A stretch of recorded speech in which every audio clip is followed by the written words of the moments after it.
Biafra, we have emerged triumphant from all our foes. Through the crucible unscathed, we passed victorious. Our trumpets pealing, the glorious song, play it, sing it, all hail Biafra.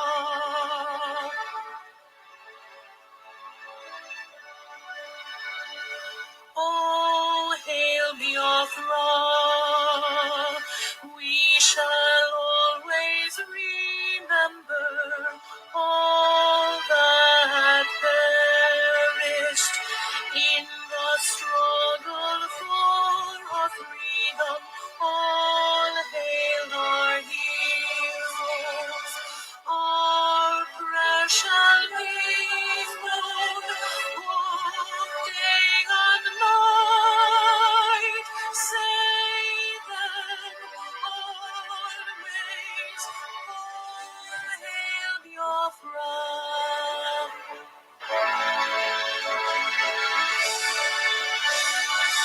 All hail Biafra. The star shines everywhere. We crave humility. God guide and protect us all. All hail your wisdom, shielding us from fury. Unleashed by God anointed ones,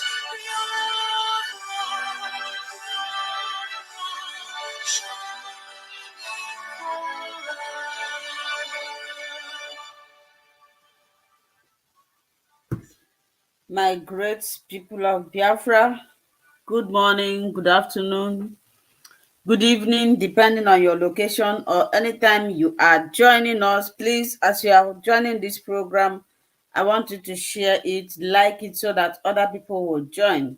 Like we always do before we start, let us listen to the prayer of our leader, Mazi Nnamdi Kanu, before I introduce the topic. Must proceed to offer every prayer to Chukwu Okike Abiyama, who said it in heaven. Therefore, as we always comment, not from today, but from of old, our Father who art in heaven, Nani Kebine Ligwe, Kahagedin Song, that your name may be hallowed by men, that we may bow at the mention of it, that we may offer every glory unto thee, that we may offer you every adoration and adulation, because there is none like thee. You fight our battles for us. Every blessed day you demonstrate through your kindness and your everlasting mercy that you are our Lord, our God, and our Creator. This evening we offer these your children unto thee. All over this very planet that you created, they are listening across the entire 24 time zones on this very planet where they inhabit. They are listening to your gospel this very evening, this gospel of redemption, a gospel of hope, a gospel of restoration, a gospel of renewal, this very gospel of freedom, this very gospel of emancipation as only you ordained. That this very gospel must be preached, that mankind may be set free from the eternal damnation of the creation of the British. My goodness me, I want to remain in the spirit because we must worship heaven. We answer your name, O Lord of hosts. Everything about us is designed to offer glory unto thee. We have atoned for our sins last year. This very year, we have not only atoned for our sins, we have sealed, we have shed blood, they have shed our blood. We have Let our sacrifice be made unto thee. Even on the 30th of August, as we are being felled by the bullets of the enemy, by the workers of iniquity and of darkness, we remain very strong today to beckon upon thee, to ask you for your mercy and for your grace, to ensure that your kingdom is restored upon the face of the earth, that you can bring your healing hand to bear upon the life of those of them that you created for one singular purpose, and that purpose alone, which is to worship you in truth and in every honesty. Is there any way that we have erred? Is there any way that our ancestors may have sinned? We confess before a congregation of the whole of humanity to ask you, oh Lord of hosts, to have mercy on us. You must have mercy upon us. We have suffered enough. We have been subjugated enough. We have been tortured enough. We have been imprisoned enough. We did not do these people anything. Our only crime is to answer your name. Our only crime is to be born your children. Our only crime is to excel at everything that we place our hands into. Our only crime is to exhibit your glory and your blessing, which manifestedly is upon our lives every blessed day. That is why they want to kill us. That is why the British want to join those of them who don't know you to destroy your creation and your inheritance. You will not allow shame to befall your name. You will not allow the enemies to triumph over the lives of your children, because you created us to exist, to worship, to honor, and to praise you. That is exactly what we are going to do when this Biafra comes. It will come in truth and in every honesty, because we remain every blessed day whiter than white and whiter than snow. Is there any way that we have sinned that you cannot forgive us our trespasses, to enable us to fulfill your own word, which was spoken thousands of years ago, that instead of what you promised not to come to pass, that heaven and earth will cease to exist? You opened your mouth to bless mankind to the coming of Yahweh Yeshua, who came here and said, let your kingdom come on earth as it is in heaven. Those words can never be in vain, because they are anchored upon your holiness and your magnificence. That is why in the end we know that Biafra will come, that these children that we have given birth to all over the world, and their children, and their children, and their children, as long as they give birth to them and they are Biafrans, they will worship you in truth and honesty. Through this very work we are doing, mankind will come to understand you. Let your miracle be wrought in our lives. Let us witness and behold your magnificence, your holiness, your mystery, and your grace under our command. O Lord of hosts, we call upon you. We call upon you to heal. We call upon you to provide succor to those of them who are inconsolable.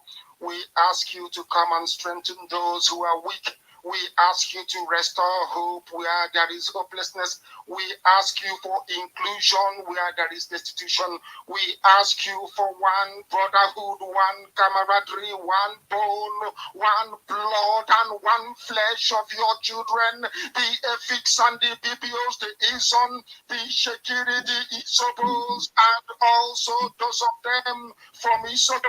We are traveling all the way to the lands of Igala.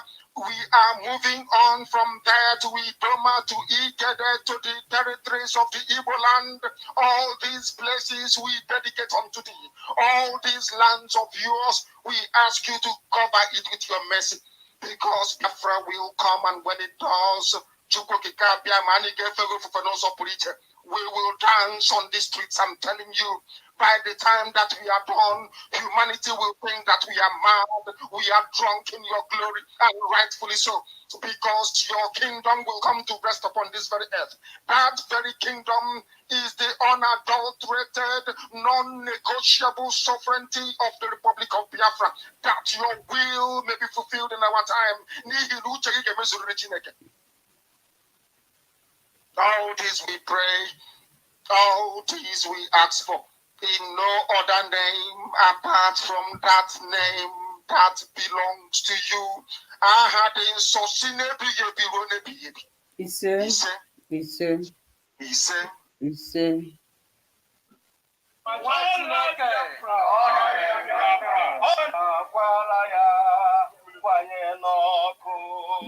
Ọ bụrụ na amụghị ya n'ụwa ụwa fuo efuo, ọ bụrụ na amụghị Nnamdị Kanụ ụwa tọrọ atọ, ọ bụrụ na amụghị Nnamdị gwa m ebe anyị ga-anọghị, ebe ha mụrụ ya ekele dịrị Chineke. Ọ bụrụ na amụghị ya n'ụwa ụwa fuo efuo, ọ bụrụ na amụghị Nnamdị Kanụ bịakwa tọrọ atọ, ọ bụrụ na amụghị Nnamdị gbame ebe anyị ga-anọghị, ebe ha mụrụ ya ekele dịrị Chineke. Timochukwu bụ onye mbụ bịara maka Biafra anyị, Ifeaju nara ara ya nye n'ọnwụ, Nnamdị Kanụ apụta maka Biafra, ụwa zuru ike rara ya nye n'ọnwụ. Clifford Iranya rara ya nye n'ọnwụ. Ọ bụrụ na amụghị ya n'ụwa ụwa fuo efuo, ọ bụrụ na amụghị Nnamdị Kanụ bịanye tọrọ atọ, ọ bụrụ na amụghị Nnamdị kwado ebe anyị ga-anọghị, ebe a mụrụ ya ekele dịrị Chineke. My great people of Biafra, good morning once again, good afternoon. Please, if you are joining us, I want you to share this program. If it is your first time, you are welcome to Linda's TV show. Please subscribe, put on your notification bell so that you'll be getting updates from us each time we upload a new video. Anytime I listen to this man's song, I feel like crying.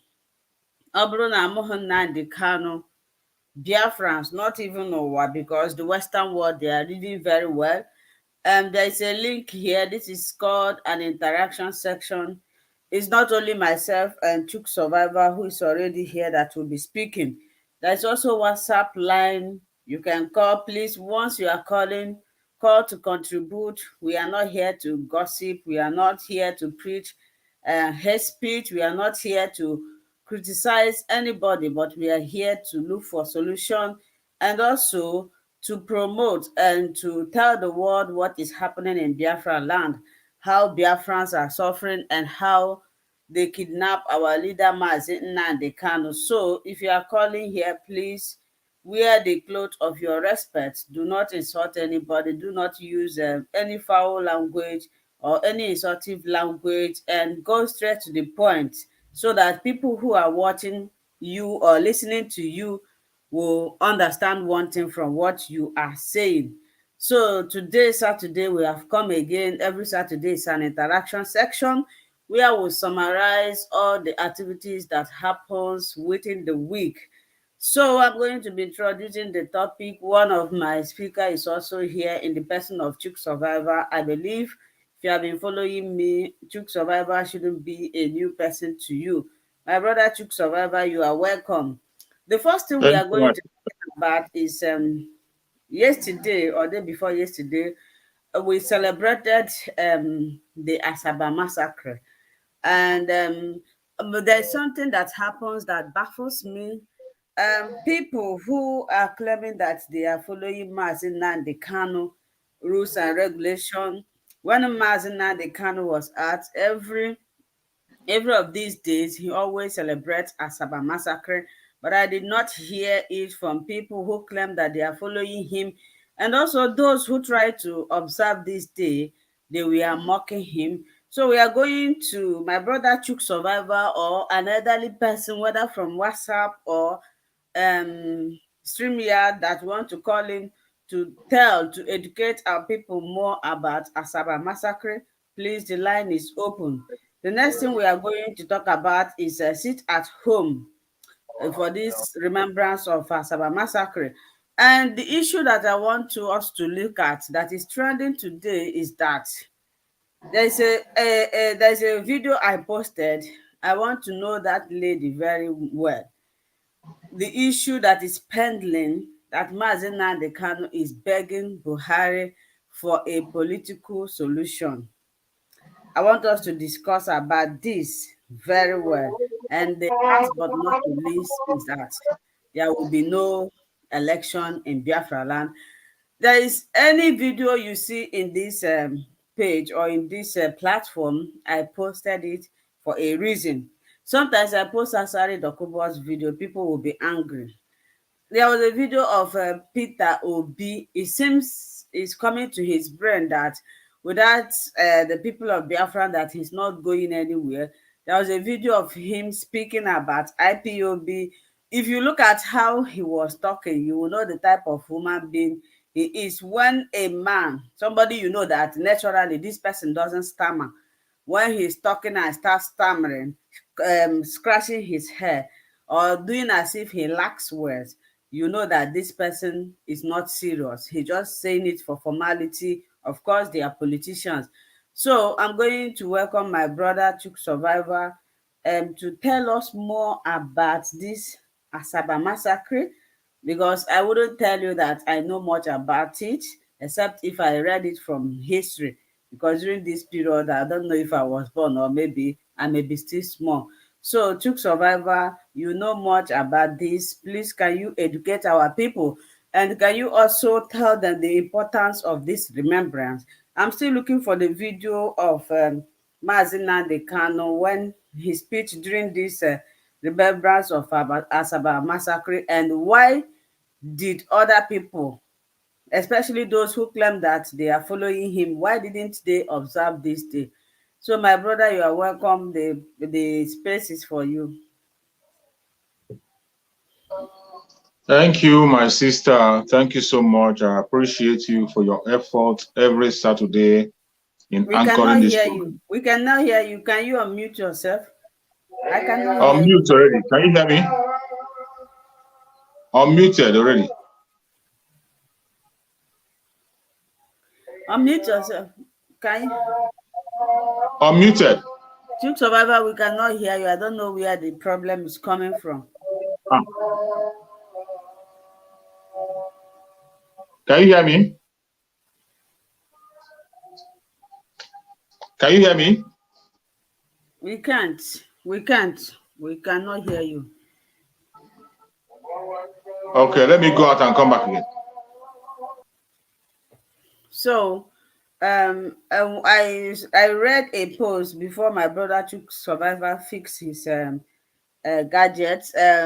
When Simon Ekpa declares sit at home on this day, which I know that anytime, even when Mazi Nnamdi Kanu was at, anytime there is a date for this remembrance, Mazi Nnamdi Kanu always remember and celebrate these people. But I was surprised that apart from people, other people did not post anything about this Asaba massacre.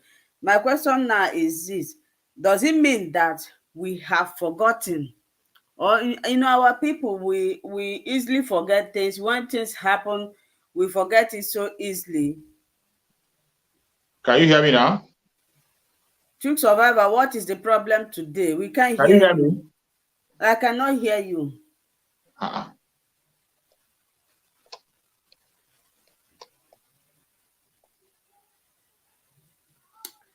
So I wonder why. If there's anybody here that knows why they did not celebrate that, please, if you are from YouTube or WhatsApp or in the stream yard, you can call to celebrate. But before Choose Survivor comes in again, I want us to talk about this. Why are they pending?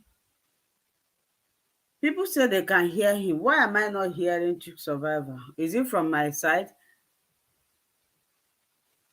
Okay. Choose Survivor, if you can hear me, maybe you come back. But myself, I can't hear you. I don't know what the problem is. But people say they can hear you. Okay, Truth Survivor, if you are listening to me, you come. Maybe it's from my side. I don't know why I can't hear you.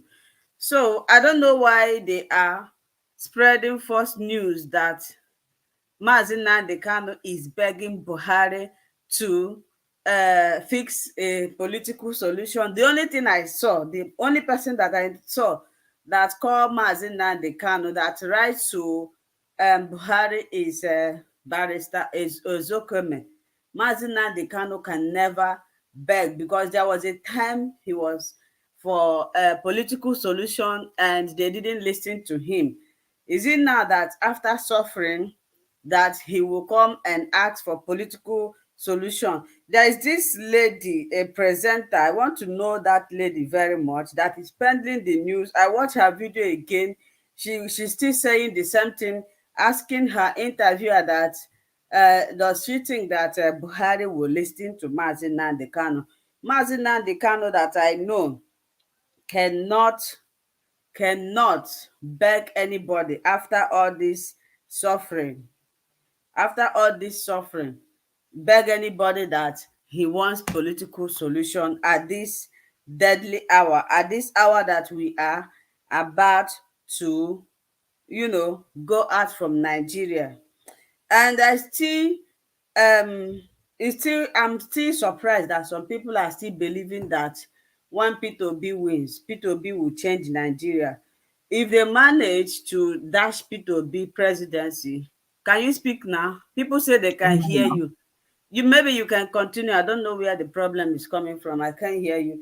Since they can hear you, you can continue. Yeah, I think you check your side. I think it's from your side. I can hear you. Yes, continue. Don't mind me. Continue. Okay. Yeah, fellow Biafrans, thank you so much. Thank you so much for joining. I appreciate everybody who have joined on this very broadcast. Any place you're hearing from, please, if you're hearing me, try to signify, let me be sure you're hearing me. If you're hearing my voice, please write on the comment section and let me know you are hearing, you are listening to me. Let me know that you are hearing me so that I can be able to continue. I appreciate everybody who have joined this very broadcast. Any place you are connected from. If you are joining from Biafra land, from Asia, Europe, America, Australia, whichever part of the world you are joining from, I say, may Chukwu Okike Abiyama continue to guide and protect you and secure you. Thank you so much for joining today. Please, as you join, as usual, endeavor to share the broadcast. Share and like the broadcast. Share to your family, share to friends, share to any WhatsApp group you belong. Any place you belong to, share the program so that people will be aware that we are on. Every Saturday, we are always here doing what we need to do. I appreciate you, and I thank my sister who has been anchoring this program against all odds. She has always been there for us. May Chukwu Okike Abiyama continue to guide and protect every one of us. Now, going into the topic that my sister has introduced about the Asaba massacre. Please, if you're hearing me, just write on the comment section and let me know you're hearing me. So on that very topic that my sister just introduced about the Asaba massacre issue, I want to speak on that very topic. The Asaba massacre, just as my sister has said, this is a remembrance, a time that our Supreme Leader Mazi Nnamdi Kanu will never forget. Our Supreme Leader Mazi Nnamdi Kanu always pays a special attention to that very day, Asaba massacre. He has always paid attention to it. He has always encouraged the Biafran people to make sure they pay attention to that very day. But all of a sudden, this time that Mazi Nnamdi Kanu is not around, you find out that everywhere is cold. Except for our spokesperson, the spokesperson of Biafra, Mazi Simon Ekpa, who took it upon himself to continue hammering on it, made the announcement, and so many of us on our various platforms, we are playing the jingles and telling Biafrans about the sit at home and what it all entails. You see, from every indication, whatever happens, it's all for good. You see, when things are happening, you begin to see reasons why certain things are happening. You begin to see reasons why people are called certain names. On the issue of that Asaba massacre, every one of us know that this is something that is very dear to the heart of anybody that called him or herself a legitimate Biafran. If you're sincere to yourself, unless you're not a Biafran, it doesn't matter your religion, it doesn't matter your tribe, it doesn't matter where you belong, it doesn't matter the friends you have, it doesn't matter whom you are, what you believe, it doesn't matter your own ideology. as long as you are a Biafran, Asaba massacre is something that's supposed to be close and dear to your heart. This was a time when we lost our people, our brothers and sisters, our brothers, people that have the same blood with us, our blood brothers and sisters, we lost them in the hand of the enemy. They were not killed while they were fighting. They were not killed in the war front. They were tricked and they came out and the soldiers rounded them up and took their lives. It's a very important time. During the Civil War, why the soldiers came and pretended that the war is over. They were going house to house, calling our people in Asaba to come out, that the war is over. And they themselves, on their coming out, they believed what the Janjaweed was telling them. And they came out unprotected. They came out with their hands up. Some of them were wearing white. There are so many videos to that effect. So many of us must have watched that video. And when they came, what did they do? They opened fire and killed all of them in cold blood. And since then, since that very time they committed this atrocity, there has not been any apology. Instead, the people that committed that crime are being celebrated in the Zoological Republic. You see why we cannot forget that. That is the most painful thing, that when they commit their crime, they shove it at your face. They will make sure you continue to see that crime staring at you. That is the most annoying and most painful one. They will commit the crime. Not only that they committed a crime against us, they will make sure that each time you wake up in this Zoological Republic, each time you hear that name, Nigeria, you'll be seeing the blood of the innocent flowing. That is most painful of it. Do you know that one of the person that commanded the military, the army, the person that commanded the squad that committed that genocide in Asaba, is celebrated in Nigeria up to today?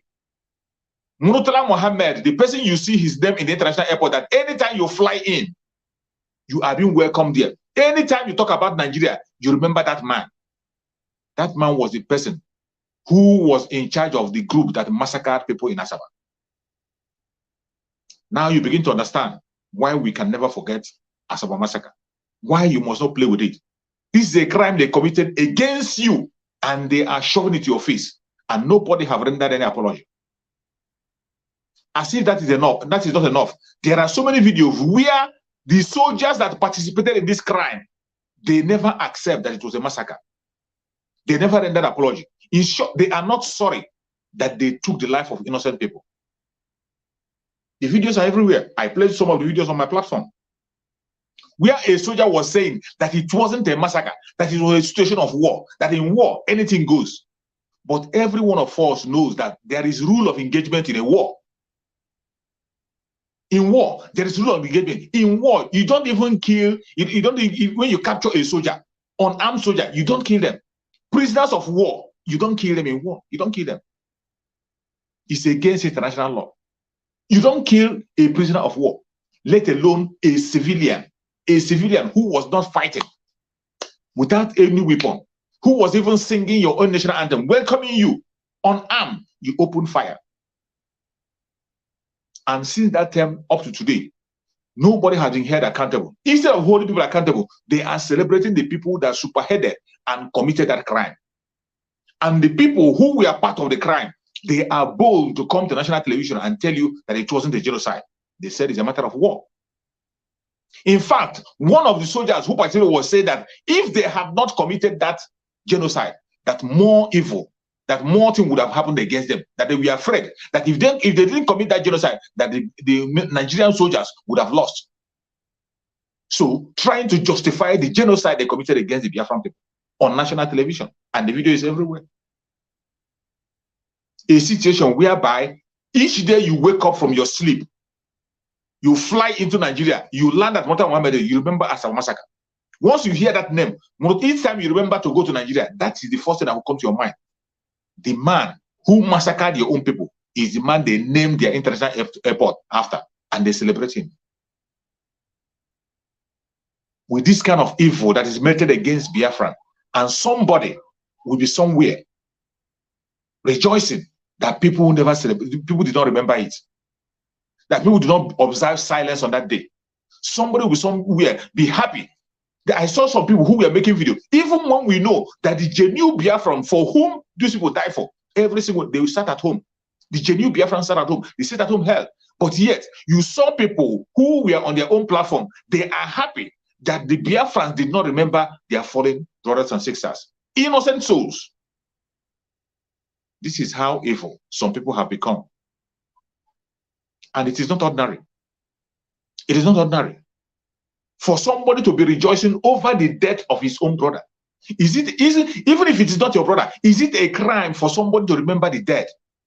Is it a crime for you to observe a single day for an innocent person? And when we are talking about it, is not only elderly men, children were involved in that massacre. Children as young as 12 years old. They lined them up and they shot them. And the spokesperson of Biafra, Massacre, through the instruction and agreement of the whole Biafrans, spoke about the sit at home. The saboteurs began to work against this. They preached against this. They taught against this. None of them made mention of Asaba massacre. They ignored it. Instead, on that very day that we are supposed to observe and respect, a solemn day that we have to respect and observe for our people, they were busy chasing videos to see where to bring to on their program. They go to their program, begin to announce and say, nobody sat at home. Nobody sat at home. People did not observe it. And they were happy. Even when we know that so many people for whom that very instruction was given, they sat at home. Now you begin to see how evil some people are, even when they claim to be Biafrans. You begin to see how evil. And why, the most important reason why the Asaba massacre must be remembered, the most important reason why Asaba massacre must be remembered, there is one thing, one lesson, one important lesson that you must learn from that very Asaba massacre. That important lesson is, because of the situation we are now, the important lesson you must have to learn there is that the people who lost their life in that massacre, these people denied their identity for the sake of one Nigeria. They denied being Biafrans. They raised up your hand and they were singing the national anthem of the Zoological Republic and they were mowed down. That was why they died without a fight. They died like cowards. It is so painful to see. It is so painful to say. They died not fighting for Biafra. They died because they surrendered and denied their own identity.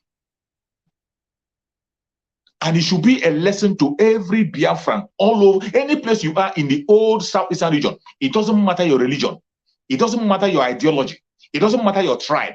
It doesn't matter your dialect. It doesn't matter what you believe. It doesn't matter the group where you say you belong. The one common thing that joins every one of us together is that we are all Biafran. And our enemy, our arch enemy, the British and the Fulanis, they know that we are all Biafrans. It doesn't matter how you deny it. They know that we are all Biafrans. They only bring in their divide and rule to make it easier for them to penetrate and destroy our land and kill the people they will kill. And eventually, the people that always fall victim to this death are those people who deny their own identity. Let me tell you, Biafrans, any place you're watching me from, denying your identity will not make you safe. Denying your identity will not give you, and it will not make you reasonable. Denying your identity will not make you recognized. Denying your identity will not make you achieve anything in life. If you don't know, refer back to Asaba massacre. They thought that by wearing white and handing off and singing national anthem, they will live. They are going to be left alone. But with all that, they were all killed by the Zoological Republic. That is why it is very important that every year, every Biafran must have that at the back of their mind. They committed this crime and they shove it at your face. Each time you land at Morata, anytime you cut your ticket, you see Morata Mohammed International Airport. The next thing that should come about your mind is Asaba massacre. And it will happen again as long as you continue to deny your identity. Let me tell you, the Fulanis and the British, they are willing to commit that genocide again and again and again, as many times as possible. They are willing and ready to commit it. And if you think it's a joke, they just did it in NSAS. They just did it in NSAS. Because Nigeria is not for you. You are not part of the arrangement. the youths came out and they were talking for a better Nigeria. They were not asking for Biafra. They were not asking for Dudua. They were not asking for Middle Belt. They were asking for a better Nigeria, and they opened fire because Nigeria is not for any indigenous person. Nigeria is for the Fulanis. So each time you begin to defend Nigeria, they feel threatened. They feel you want to take their position, and they will take you out. They just committed a genocide. We're talking about Asaba massacre. Far then, to show you that they can do it again and again, look at Lekito Gate. They just committed it. And if that one is too far for you, as at yesterday, was it 2 days or 3 days ago? 3 days or 2 days ago in Asaba, EFCC opened fire to protect us again, and somebody was killed. Why people were protesting against EFCC for their indiscriminate arrest on the innocent Biafrans? Simply because you own a laptop. It is a crime. Because you have a birthmark, we know that in Africa, people have birthmark. In Igbo land, there are people who have birthmark. Because you have a birthmark, they will term you a criminal and they will shoot you. Because you have an expensive phone, you become a criminal. Because you are looking clean, you have a good car, you become a criminal. And the youths were protesting against this. What did they do? They opened fire. And they killed the youths again. Just a few days ago. Remember Asaba massacre? They are ever ready to commit that genocide at any time. So if you think by denying, oh no, I don't want to talk about Biafra. If I talk about Biafra now, my friends will not be my friends again. If I talk about Biafra, they will not give me a contract. If I talk about Biafra, they will look at me as nobody. Let me tell you, the more you deny your identity, the more you expose yourself to danger. And when that time comes, you will be the first person they will take out. For those of us who are already standing strong, who are already breathing Biafra, we know our enemies. Some people say when you want to eat with the devil, and you use a long spoon. Why must you eat with the devil at all? Why must you eat with the devil? Why must you go on the table and you want to eat with the devil? You say that you want to eat with the devil. You say, why must you eat with the devil at all? Do you think that by using your long spoon, he cannot get you? We know our enemies. Those of us who are hardcore Biafrans, we know our enemies. And we don't relent in our effort. We stay away from them. We don't deny whom we are. And they know us. From distance, we see them, we know them, and we stay clear. And for those of you who are pretending, you want them to see you as a one Nigerianist. Oh, you're not a Biafran. After all, you have never talked about Biafran or posted anything with Biafran. They are going to take you out. In that Asaba massacre, there was one of the videos I played. A woman was confessing how his own brother was killed. His own brother was there shouting and telling them that he just came back from school, that he never participated in anything Biafra. He hasn't had to do with Biafra, that he didn't go for the civil war. He never participated in anything. And they shot him in his forehead while he was busy telling them how un-Biafran he is. They shot him. And you think it's going to end. It has not ended. They are ready to do it again and again and again. But that one is a lesson for those of us who are living now. The stage we are now, in a stage that we are to restore Biafra. This stage of restoration that we are, if you don't take your time, it is going to happen again. Because they are ready to do it again and again. The only thing that will secure you, if you are from Odudua land, the only thing that can secure you is Odudua. Know whom you are. Claim your identity and be whom you need to be. If you are from Biafra land, from any part of Biafra land, know whom you are. Defend your land. Be whom you need to be. You are from the Middle Belt. Know whom you are. Defend your place and be whom you have to be. Mazen Nandekano, in one of his broadcasts, he said that we are tribal beasts by nature. That is exact language Mazen Nandekano used. We are tribal beasts by nature. That in every celebration, you see people going back to where they come from. Whenever there is a celebration, talk about Christmas or talk about New Year, you see people migrating from wherever they are, going back where they come from. You can't run away from it. It doesn't matter how you pretend. And if you think it's a joke, go and ask the people who are from the southern part of Nigeria who are living in the north. People from southern part of Nigeria. My brother, if you can. Thank you, my brother. If you can hear me, I'm not hearing you very well. If you can, I hear you. If you can hear them, if you can hear me very well, tell people that this is an interaction section. People should call from WhatsApp or Messenger. We want to hear more detail. It is not only me and you that will be speaking. If people are not calling in, we are not going to waste time. Let them call in and contribute to what they saw within this period. Please continue. I cannot hear you. Okay, I heard you. You have heard my sister. I believe everybody is hearing you. I don't know what is wrong with your own microphone. I don't know what is wrong with it, but everybody is hearing you. Please, it's an interaction section, just as he said. Feel free to call. The number to call is there. Call the number and make your contribution. Call the number. If you look at the topic, you can see it's a hard talk. In a hard talk, you have to call and ask your question. If it's a question you want to ask, call and ask your question. You have a contribution to make. You can make your contribution. It's allowed. You want to come out by yourself, you want to come into the program, you can click the link. There's a link there. All you got to do is to click the link and you come in. Once you click the link, you can come in and you join us on the broadcast. Thank you. So, my people, as I was saying, denying yourself cannot make you relevant. Denying yourself cannot make people respect you. Denying yourself cannot make people begin to see you as a reasonable person. You can only be responsible, reasonable, and safe in the hand of your own people. That is why, if you're a Biafran, be proud to call yourself a Biafran and defend Biafra land. If you're from Ududua land, be proud to be an Ududua and defend Ududua land. If you're from the Middle Belt, be proud to be an Middle Belt and defend the Middle Belt land. If you are from Arewa, be proud to call yourself an Arewa person and defend your Arewa ground. That is how it is. What we are asking for, we are not in the struggle for Biafra. We are not fighting to take anybody's land. It has never been about somebody's land. We are fighting to defend our own land. It is not about taking anybody's land or taking over anybody. It's not about anybody. It is about us, our own land, our own boundary. Each time you hear Mazin Nanekan talking about Biafra, he has never stepped into another person's land. He never stepped into Ududua land. He never stepped into, even when you talk about the Edo state, he has a limit and he said it that only the area where we have Igbos, indigenous, where we have our land. When you go to Benue State, limited to only place where we have our places that people, our own land, our places that was carved into Benue State.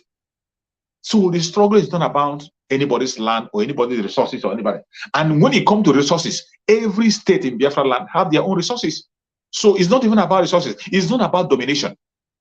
From origin, Igbos have never dominated anybody. So if you're afraid of your Igbo brothers, stop being afraid. If you're afraid of your Igbo brothers, stop being afraid of your Igbo brothers. They have never ever made any attempt to dominate anybody, right from origin. They have never done so. They have never fought any war to go and conquer people and take them over. No, they never fought such a war. Not because they cannot fight a war. After all, they have the weapons, they have the ammunition, they have the population to fight a war. But they have not done so. They have never taken up anybody's land. So why are you afraid? Because of a propaganda that was launched against them. You are afraid and you begin to deny your own identity. Begin to deny whom you are. It is so sad.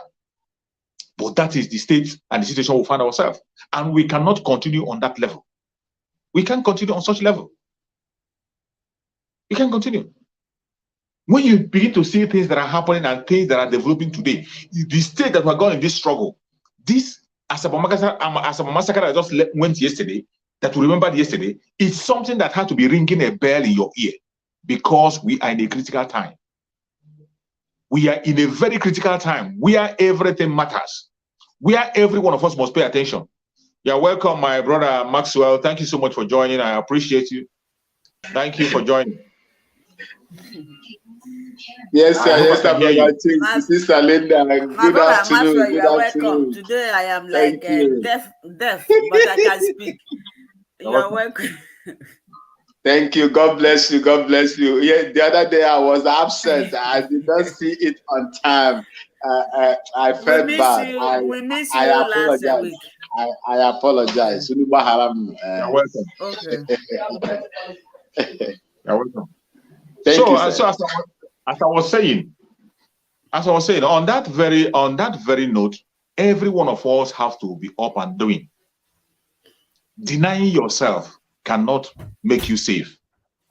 Denying yourself and denying your identity cannot make you safe anywhere. Go away from me. The only way you can be safe is by accepting who you are. That is the only way you can be safe. Accept who you are. Be whom you need to be. And know your enemies. Know your enemies. Like for those of us who are Biafran, who are known already as Biafran, we know our enemies and we stay away from them. And I don't appreciate the issue of eating with the devil with a long spoon. Don't even eat with the devil. Don't try to eat with the devil, let alone eating with long spoon. Which spoon will be so long that the devil cannot stretch his hand and catch you? What kind of a spoon is that? So the best thing is to stay away completely. Don't even try to eat with him, let alone eat with a long spoon. When you try to deny yourself, you try to deny, oh, I am not a Biafran. I have not spoken about Biafra. I will not talk about it. I am one Nigeria. I'm not part of them. I will say, when they come for the Biafran people, you will be the first one to go down. And I want you to take a lesson from the Asaba massacre. Take a lesson from there. Those people did not die fighting. They didn't die fighting. It's a very sad death. They didn't die fighting. One of the videos I played on my program, the soldier who participated in that was saying that when they entered Asaba, that the Biafran soldiers took away, so many of them were killed. They lost their lives. So many of them. Biafran soldiers engaged them and they almost lost. Then the Biafran soldiers retreated. When Biafran soldiers have now retreated and gone back, then they now came back, went into the city, began to go to town and preach to people to come out. When the people came out, then they lined them up and killed them. The same strategy they're using today. Today, you see them talking about fighting the ESN. They have camp, they saw camp, but they will never go to that camp and face the ESN. What they will do is to go to the street. They'll go to the street and begin to pick up innocent people and begin to kill them. Instead of facing the ESN, they will go and be taking innocent. Look at the Hope Uzodinma and his people. They go to a market and bomb a market. And Hope Uzodinma came out to defend it and say that place they saw equipment they were using to produce IED. Have you ever heard that any bomb exploded in Biafra land was planted by Biafrans? Have you ever heard that Biafrans planted any bomb anywhere in Biafra land? But Hope Uzodinma was on a national television defending the destruction of a market where people earn their living. May Chukwu Okekabema give us the grace to stand and run away from this evil that is about to overpower us. My brother Maxwell, please comment into the topic. The lesson of Asaba massacre. Oh, thank you so much, my brother, my dear brother Chicks and sister Linda, all the great sons and daughters of Biafra land that are alive today, those in the Biafra land that are facing the uphill task of even surviving, managing to survive the onslaught of the zoo government and their security operatives. I say, may God continue to protect you as we go into this, dangerous assignment. And I believe our God, being who He is, will always pave a pathway for our safety. So I encourage all of you. I know it is tough, but I encourage all of you to keep hope alive. There is no other solution to our problem apart from Biafra. And I will also like to use this opportunity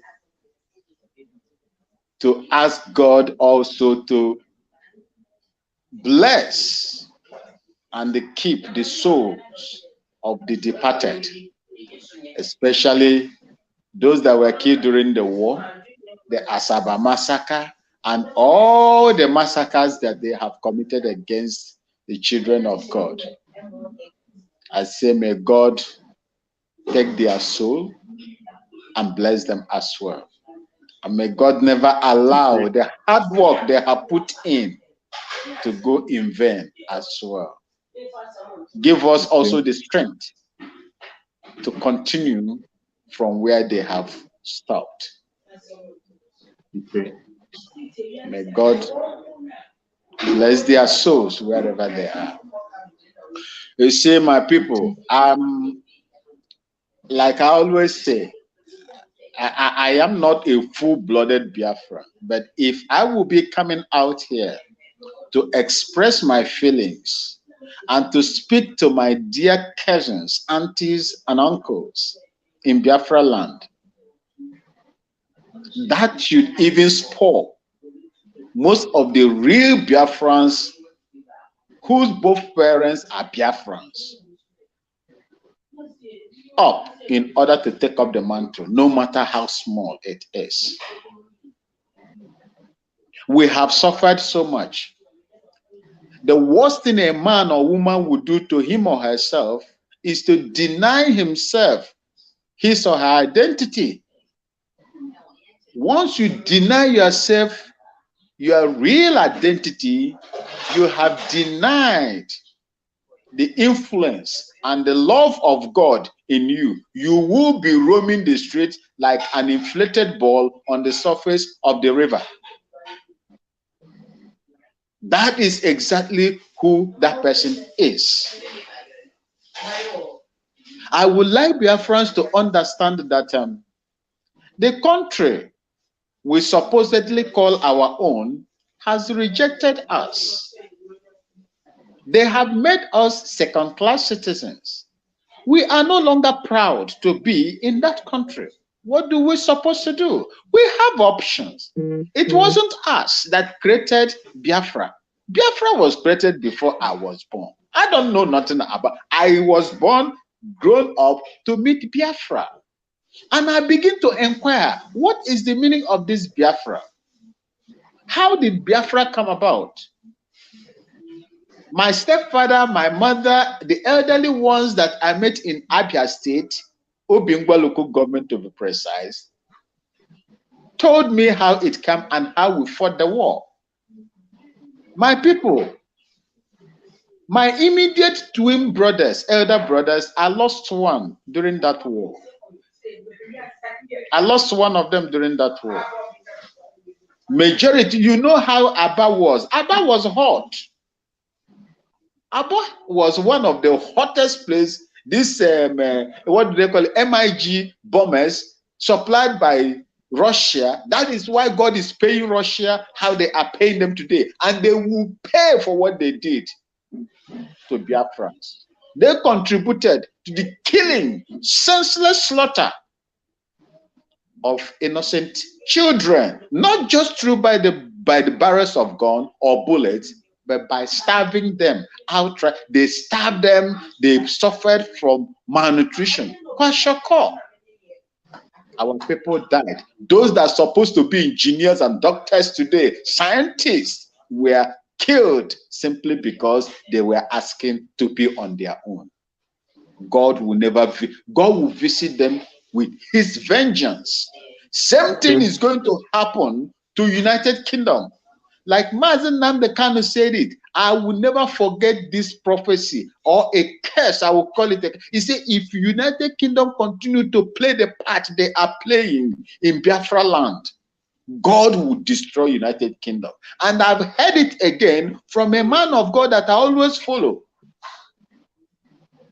That United Kingdom, that he see separation coming, visiting United Kingdom, because they have stand aloof and watch innocent people being killed all over the world.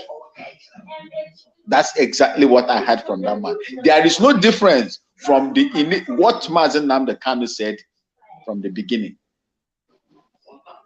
We have been killed for their own selfish interest. The last thing we would do is to continue to hate ourselves from within. That is the worst thing we would do to ourselves. And the earlier we reconcile ourselves and come together as one and speak in one voice, the better for all of us. Otherwise, if not by the grace of God, what happened to the Hausa people will happen to us as well. If we allow them to continue, what happened to Hausa will also happen to us. And I say, may God forbid. You say? May God forbid. You say? Biafrans, we have no, this is a time of sorrow. When I look at the videos of that Asaba massacre, I look at myself when I was in active service in war front as well. I have to give glory to God that God created me, and my mom impacted some kind of morals into me, not to attack or harm innocent people or people that didn't do anything, women and children. It is only the combatant that I was engaged with. And these are the ones. I'm not saying that it's the right thing to do, but as now,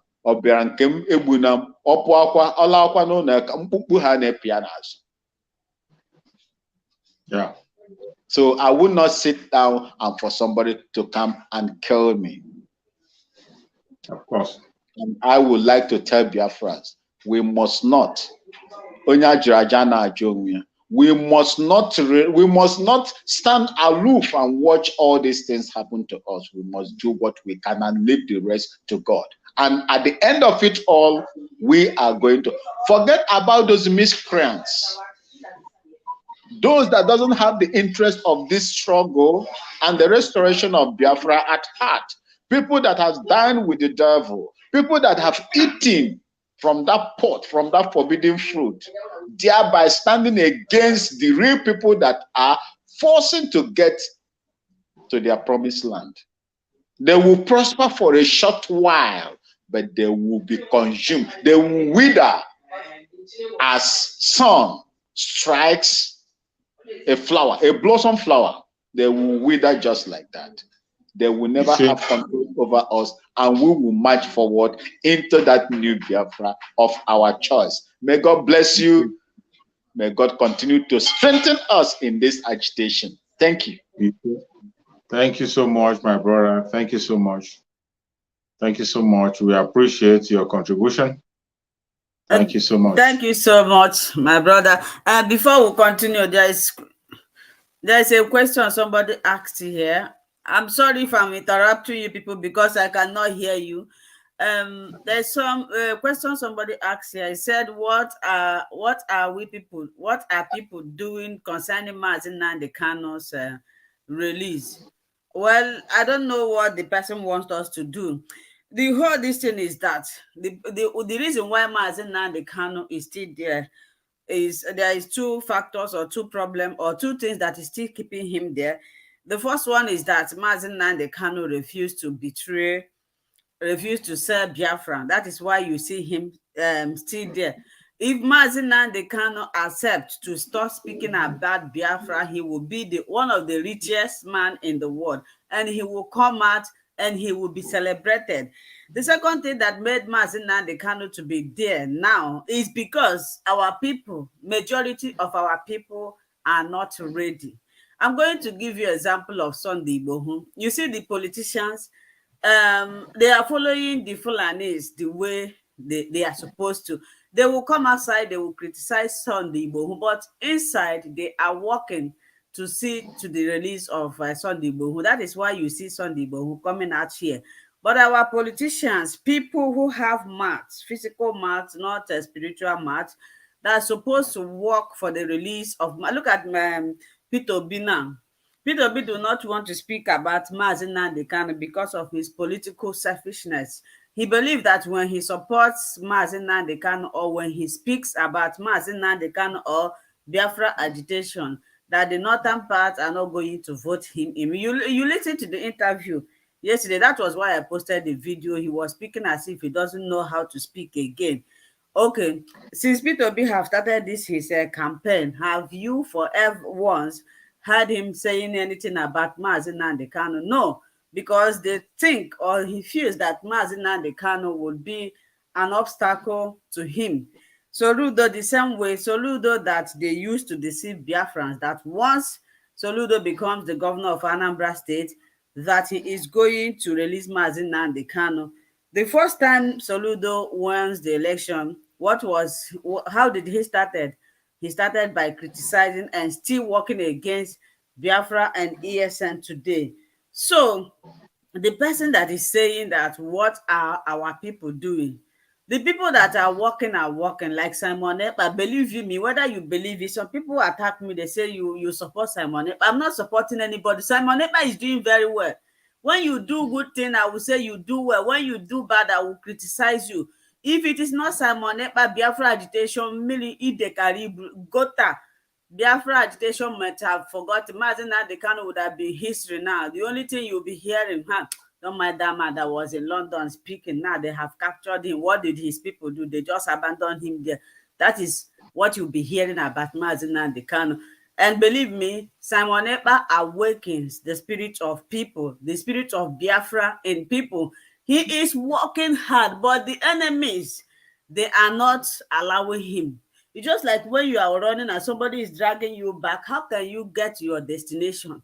The only time that Mazi Nnamdi Kanu can be released, like there's a video I posted this morning. If you haven't watched it, go and watch it. And this is the type of things that people supposed to do. The Abia or Umahia women, they went to Mazi Nnamdi Kanu's house. And we are doing some kind of incantation. These are the things that they will be doing, that the world will be seeing it, and they will know that something is happening. They will know, even the Fulanis themselves, they will be afraid. But everybody just kept quiet. Nobody, I read in a comment in one of the Nigerian media where they were talking about the release of Mazi Nnamdi Kanu, and somebody said, one of the Fulanis said that releasing Mazi Nnamdi Kanu now is a very big threat to 2023 election, that they should leave him there. And you heard what Simon Ekpa said in his video. He said that anytime Mazi Nnamdi Kanu have visits, they will go to his room. That is why he have this intestinal disorder. They spray chemical there, and when he comes back, he inhales this chemical that is endangering his life. So you that is there asking, what are we doing? The question you should be asking yourself, what are you doing? If you are still supporting 2023 election, you are keeping Mazi Nnamdi Kanu there. Because if you are supporting Peter Obi to win the election, which means they are not going to bring Mazi Nnamdi Kanu out, because if they bring him out, he is not going to allow the election. All the people that is saying, that is campaigning for 2023 election, they are the people that is holding Mazi Nnamdi Kanu there. This time around, it's not all about Simon Ekpa. I read in a comment where somebody said, what have Simon Ekpa done to Biafra? I was just laughing. I wanted to write something. I said, well, it's not everything you see you respond to. I wanted to list, if he cannot see what Simon Ekpa have done to Biafrans, at least if there's no other thing, he have awakened the spirit of Biafra. Most of us, majority of us, including myself, when I saw how things were going on, I lost interest. But when I saw Simon Ekpa, I came back. So I don't know if you and Mr. Then Maxwell will have another caller here. I'm going to allow him to speak. Biafra Miracle, you are welcome. Please, we mean business here. This is not a place to criticize or to gossip. So I believe you can speak very well. So I will give you opportunity to speak now. Biafra Miracle, you are welcome. Thank you, my sister. I'm only here to listen, just to follow the program. Thank you so much. I love what you people are doing. Thank you so much. Okay. You're welcome. Okay, thank you, my brother. Then I will leave you in the background to listen. So, Mr. Chooks and Mr. Maxwell, please, I don't know if you have something to say. Yeah. Okay. Okay. In regard to the person that asked that question, what are we doing to free Mazi Nnamdi Kanu? You see, when I see such questions, I see it that people, those who are not part of the struggle, who are not part of us, and that is why sometimes I try to give an answer to the question, because no Biafran will be asking such questions. If you are a genuine Biafran, you can't be asking such questions at this particular point in time. If you are a genuine Biafran, you don't have to be asking such kind of questions. But if you are not genuine, you can be asking that question because you want to deceive yourself and deceive others. When you come to the release of Mazi Nnamdi Kanu, what we are doing to release Mazi Nnamdi Kanu, the only thing that can release Mazi Nnamdi Kanu is Biafra. And when you see people pursuing the coming of Biafra, telling you that Biafra is going to come in 2023, the coming of Biafra is the release of Mazi Nnamdi Kanu. I say it and I say it again. The release of Mazi Nnamdi Kanu is not in the hand of any man, not in the hand of any woman, not in the hand of the Janjaweed, any lawyer or whatever. The release of Mazi Nnamdi Kanu is in the hand of we Biafrans. It is we, what we do, that will release Mazi Nnamdi Kanu. And that is why you see our brother Simon Ekpa have intensified everything. You heard Simon Ekpa say that until we make the Zoological Republic feel the impact of the kidnap of Mazi Nnamdi Kanu, make the kidnap of Mazi Nnamdi Kanu much more expensive than it had ever been. Let it be much more expensive than they expect. That is when they will begin to rethink on the release of Mazi Nnamdi Kanu. Already today, the autopiloted IPOB under the spokesmanship of Mazi Simon Ekpa and the leadership of Mazi Nnamdi Kanu, they are doing everything possible to see that the actualization of Biafra becomes a truthful thing, so that Mazi Nnamdi Kanu will have absolute freedom. We don't want the freedom where Mazi Nnamdi Kanu will come back from tomorrow. You tell him to come to court and appear. He'll come out tomorrow. You tell him to come and appear. Last time when they arrested him in 2015, they left him and granted him a bail. While he wanted to come back to the court, they want to kill him. They want to kill him. We don't want such kind of freedom. The freedom, genuine freedom that Mazi Nnamdi Kanu needs and that we want for him is a total and absolute freedom. Where he will come out and he will not be answerable to anybody anymore. He will only be answerable to Biafrans. That is the Biafran way. That is the freedom we are pursuing. Mazi Nnamdi Kanu himself said it. It is either Biafra or nothing. He even said that that he will sacrifice anything sacrificable to make sure that Biafra come. That even if it will take his life for Biafra to come, that he's ready. But we are not going to allow anybody to take his life. He's going to come and raise the flag for us. And that is why we are intensifying every effort on the actualization of Biafra.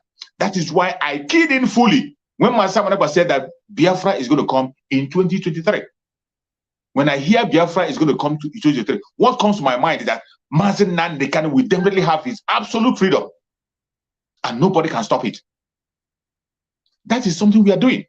Today, there is one propaganda that is, let me leave that to that. We'll talk about that later. We will go to do that later. My brother Maswell, please come in. Yeah, thank you so much. The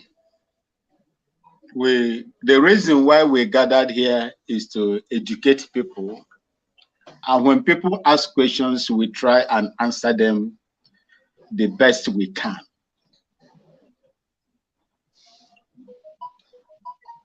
This agitation for Biafra, Mazi Nnamdi Kanu emergence, started, I think, way around 2015 or thereabout, or even more. I can't remember the exact year he started. 2011. He put 2011, right? 2011. Where the person that asked that question, where was he? Since the time this man started, carried the cross till the time he was illegally arrested in Kenya, what is the questionnaire? What has he or she done? I am a Ghanaian. I go from platform to platform to express my opinion and my support, ardent support for Biafra. What has she or he been doing? The little we can, we have been contributing. We have been doing all that we can. What has he or she done? Has he or she not seen the work, the people, irrespective of the hardship that exists in Biafra land? Has he or she not seen the kind of work our people are putting in Biafra land? Sitting at home, is he or she think that it's easy for people to sacrifice that day to sit at home and begin to count their costs and their losses? Is it an easy thing? Sorry, my brother Ved Maswell, if you can hear me, we have a caller from WhatsApp. He wants to speak. Please, we are going to continue shortly after he's through. Okay, if you can hear me. Yes, go ahead. Now you can speak to Biafrans. All right, thank you. Mr. Maxwell, thank you for the opportunity and thank you for putting you on hold. Sorry about that. Mr. Chuk Survivor, Mazi Chuk Survivor, okay. Thank you everybody for the great job. You're welcome. Thank you. Welcome. Linda, you are doing marvelously well. You're welcome, sir. Well, in regards to the topic this morning, okay, about the Asaba massacre, it's so unfortunate that many people have been praying for Simon Ekpa to fail. But Simon Ekpa's failure is not his failure. It's my failure. And it is their failure as well. We all will fail. And Simon Ekpa is having a good life. He has a fantastic career ahead of him. So he might not even come back to that God-forsaken country called Nigeria. So who is losing? Majority of the people who are celebrating non-compliance or maybe not as we expected the sit at home to be, majority of them has their investments, their businesses, their families, their immediate wife or children over there in Nigeria. But Simon has not. Simon, his son, his wife, his career, all of them are in Finland. So at the end of the day, you now find out that something is wrong, something is missing. Now, honestly, Simon might not come back again to the country. He has nothing to lose. By the way, if I am in his position, I have no reason to come back to that place. A place where you cannot guarantee your safety. And somebody can die in the next minute and nobody will give account of your death. Nobody will be held accountable. Police now maybe anything can kill anybody. Anything can kill anybody. And you want to use that place to compare a place whereby you don't even kill a rat. Nero. You don't kill a fowl, you don't kill a pigeon. So you find out that at the end of the day, we have a problem, honestly. I've known many people in life. I have seen different tribes, many people of different colors, but I have never seen people who reason like Biafrans, honestly. I don't know where we came from. I don't know where we came from. We don't make sense. We don't make sense at all. Because if you ask these people, why are you celebrating that people did not participate in that sit at home yesterday? They will only tell you, it's Simon Ekpa. Is Simon Ekpa the Biafra that we're fighting for? I wonder. Now ask these guys now who are jumping from one place to the other, asking you, Otu Onitsha, do Imo State, Enugu. Ask them, what is your interest that people came to their shops? They will not give you any tangible reason.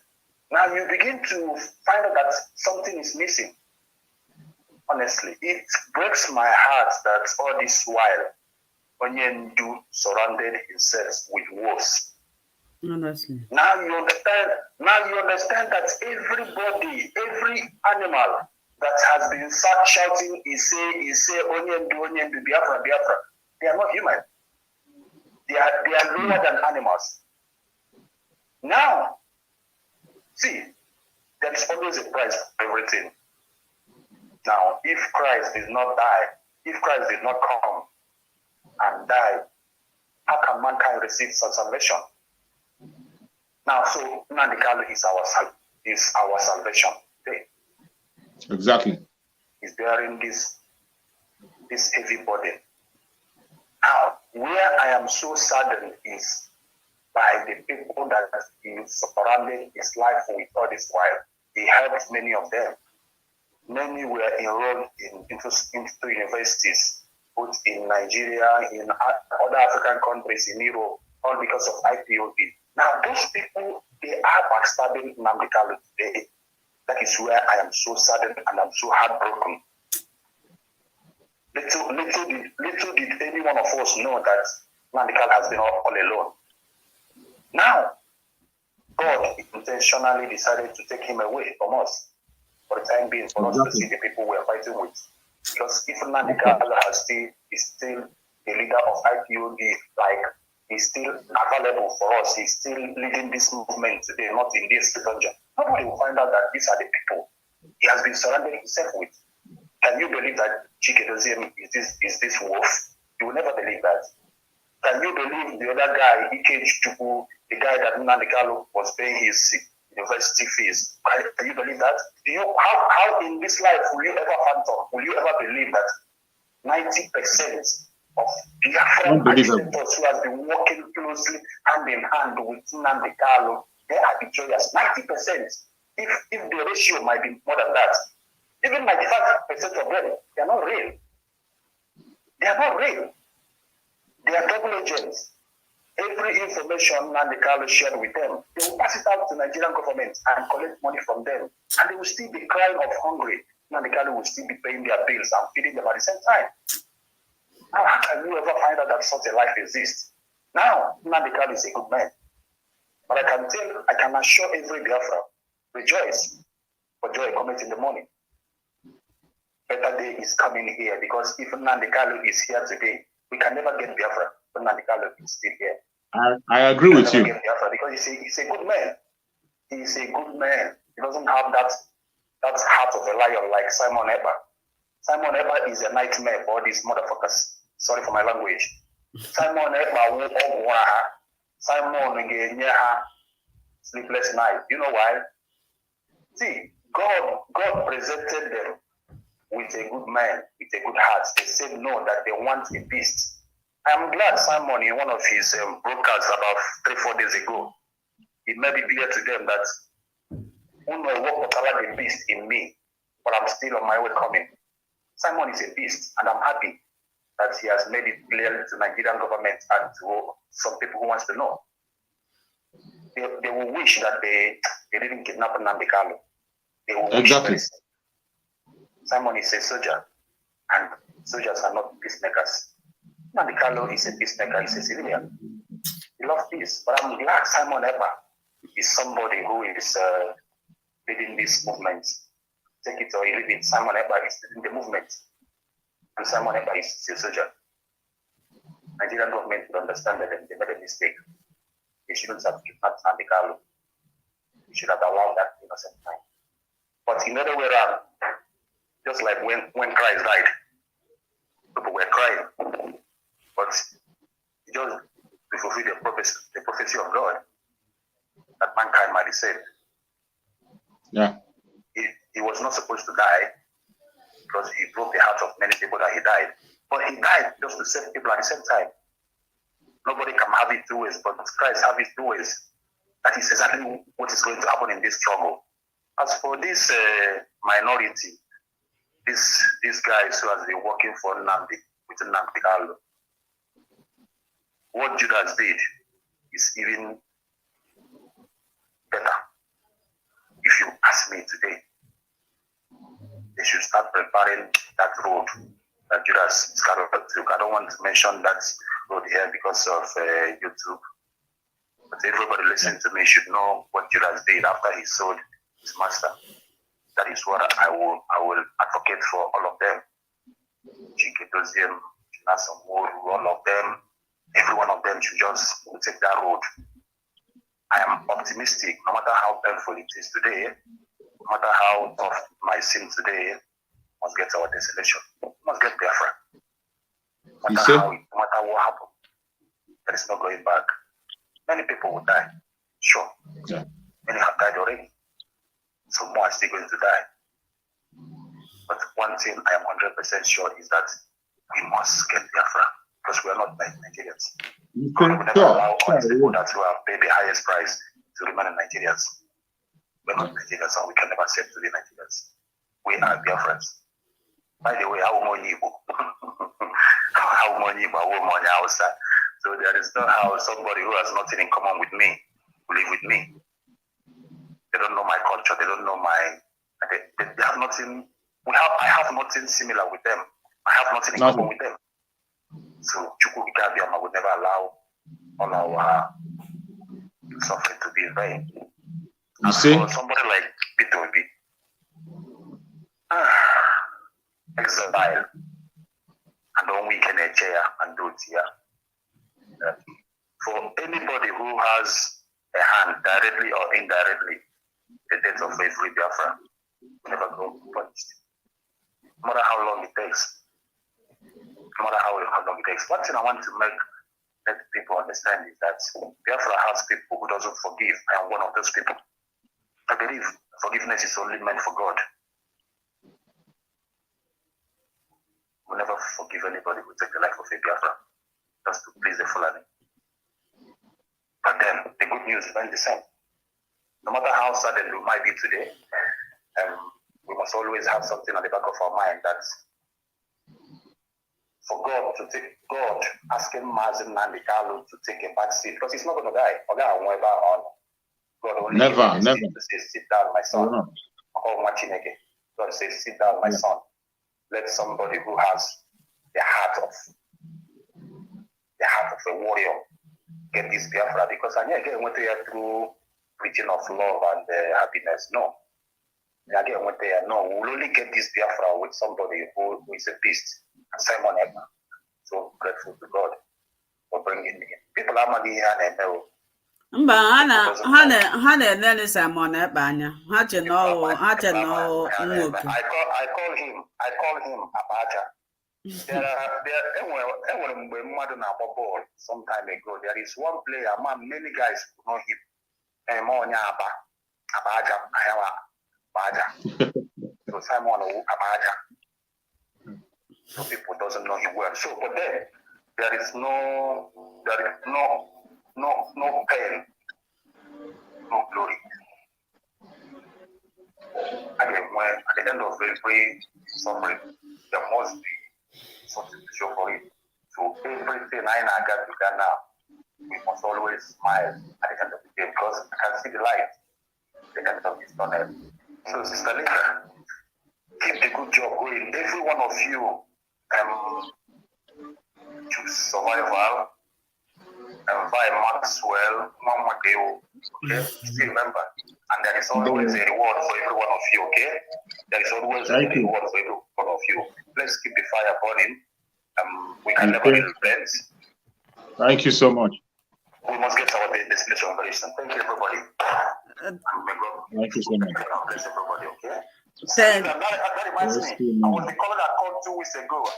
Asking me if I'm gonna call back again. So here I am. I'm calling. Okay, yes, I was trying to recognize your voice. Yeah. Thank you so much for calling. And I believe you keep on calling back. I will, sure. I am a Biafra. I have an obligation to make sure that I pay my water. In every little way, I will contribute to make sure that my game will take this Biafra. I will always do that, never relenting. Okay. So I am going to make sure that now. Oh, it would the one that work itself. It would the one that work. Oh, we can night the why should baby. So no, I'm grateful. So I'm grateful. Okay. Thank you so much. All right. Okay, bye. So his call just melted my voice, my mind, what he said. That reminds me, anytime I see what is happening to Mazin Nnamdi Kanu, I remember what he passed through. I remember what he passed through before his kidnap. This shows that Mazin Nnamdi Kanu have been a light in darkness. He was walking alone. Mazin Nnamdi Kanu was, no matter what they did to him. Can you remember the first time Uche Mefo left him? He never spoke about Uche Mefo. Uche Mefo talked everything about him. Mazin Nnamdi Kanu did not for one day reply him because he is focused. Another one, there is this particular guy, I've not been seeing him making video.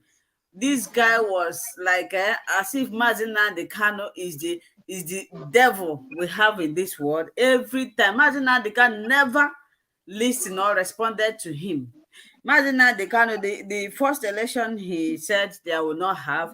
These people persuaded him because they have taken money. He met that he's a diplomatic man and full of democracy. He always give people opportunity. Even if you call him his program like this and you are talking trash, he will never bound you. He will just leave you. I listened to one of his program.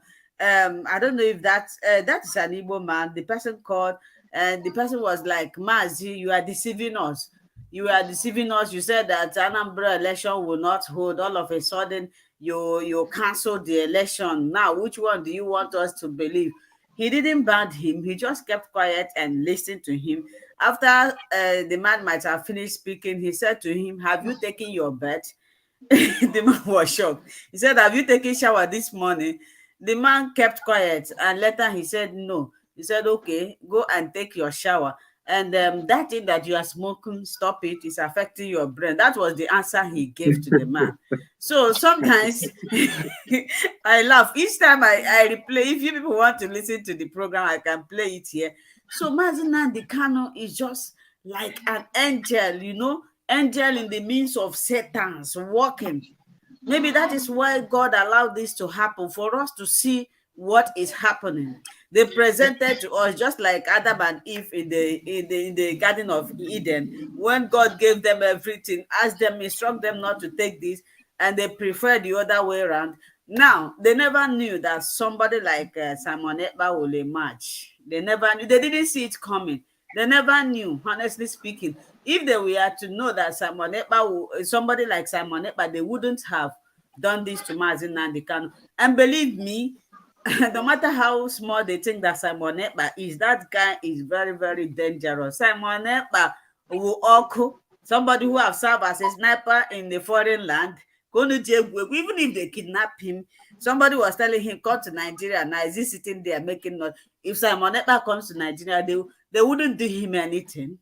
They would try, but they wouldn't. Simon Ekpa, like my brother said, Baja, double Baja, that will show them. You know, you see him when he talk, he laugh. So I just laugh at people. I say, look at these people. They don't have, you see Mazi Nnamdi Kanu that is always serious when he's speaking.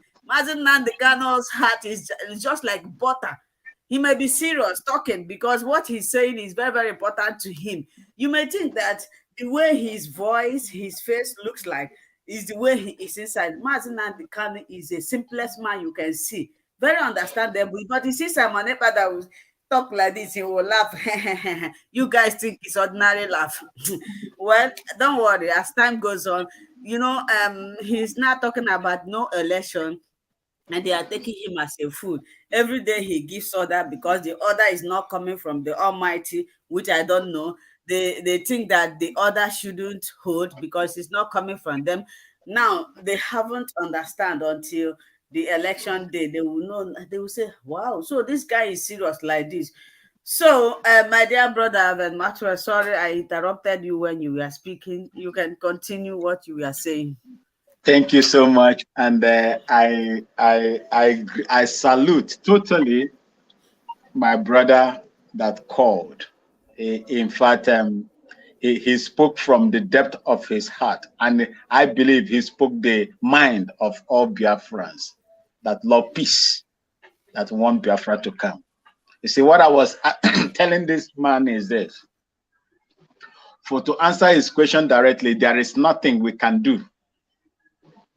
If that is what he wants to know or she wants to know, Mazi Nnamdi Kanu is in the hands of the enemies, and it will not be easy for us to pull Mazi Nnamdi Kanu out of that place. They have the authority, they have the weapons, they have control of everything.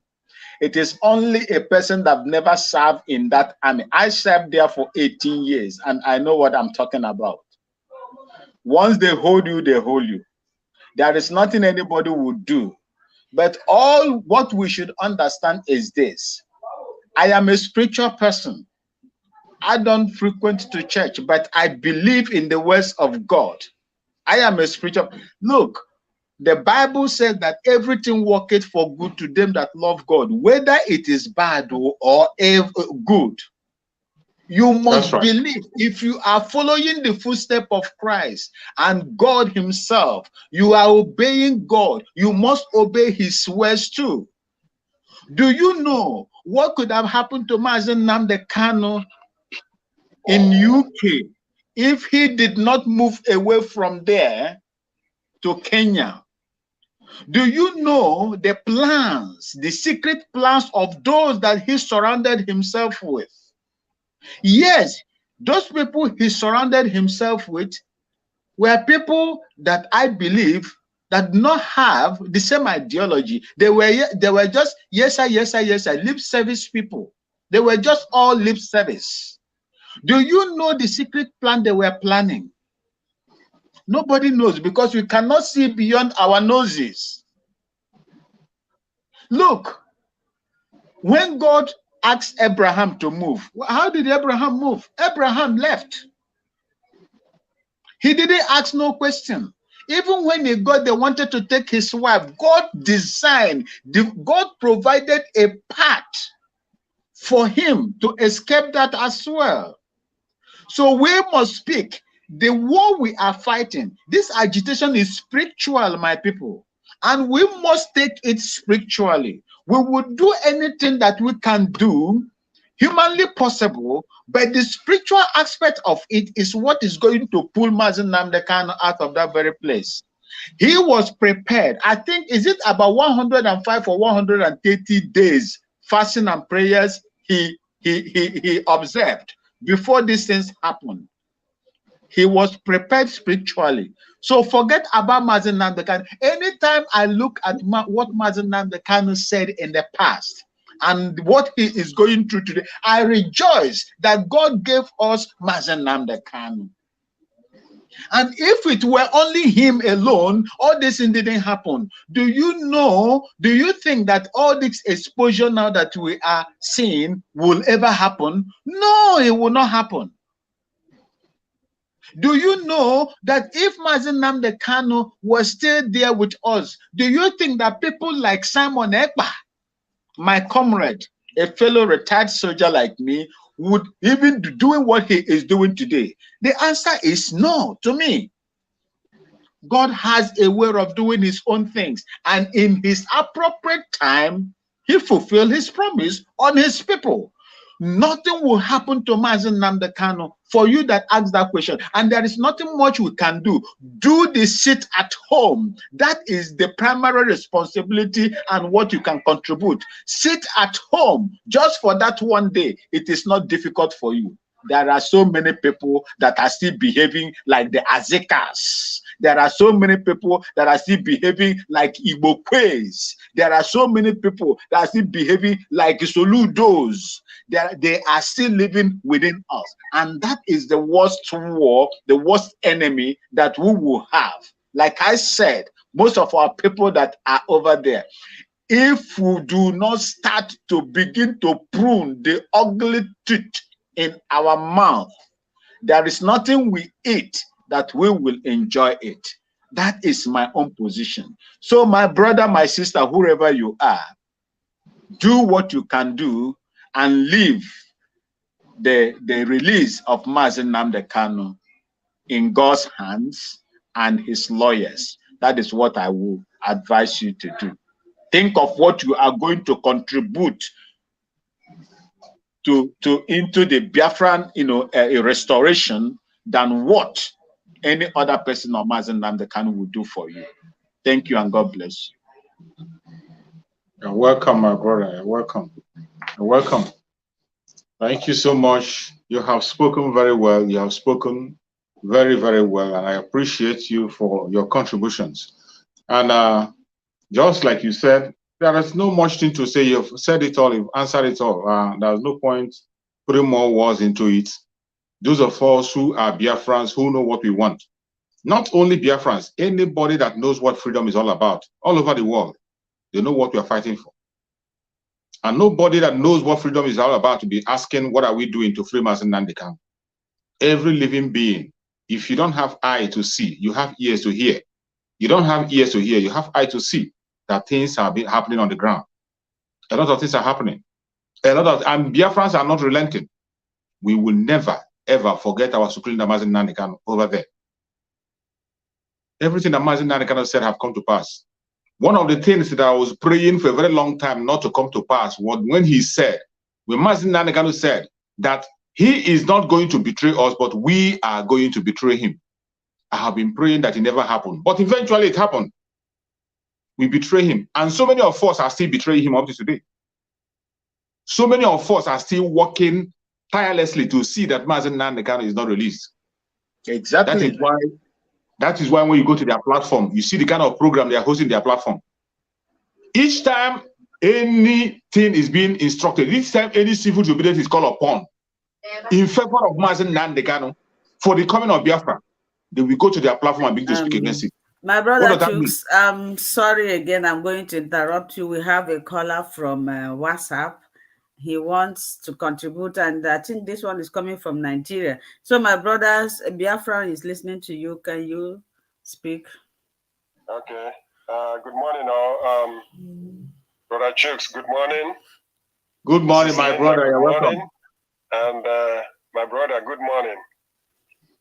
Well, I think my contribution directly goes more to Mrs. Linda, the person that was asking that question, what have Biafrans been doing, or IPOB or autopilot been doing in regards to Mazi Nnamdi Kanu's coming out? You see, I have come to realize that some of the people back home are not getting the actual information of what is going on. The reason I said that is because, like my brother's wife, which is more like my wife according to Nigerian tradition, you know, they have always been saying obedient, obedient, obedient, obedient.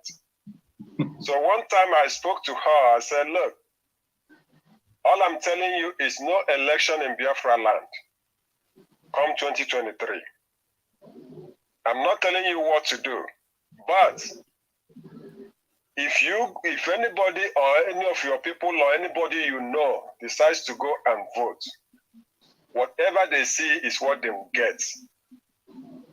I tried to give her instances. So what I did was I start sending her, you know, clips of videos from YouTube of things going on in the struggle.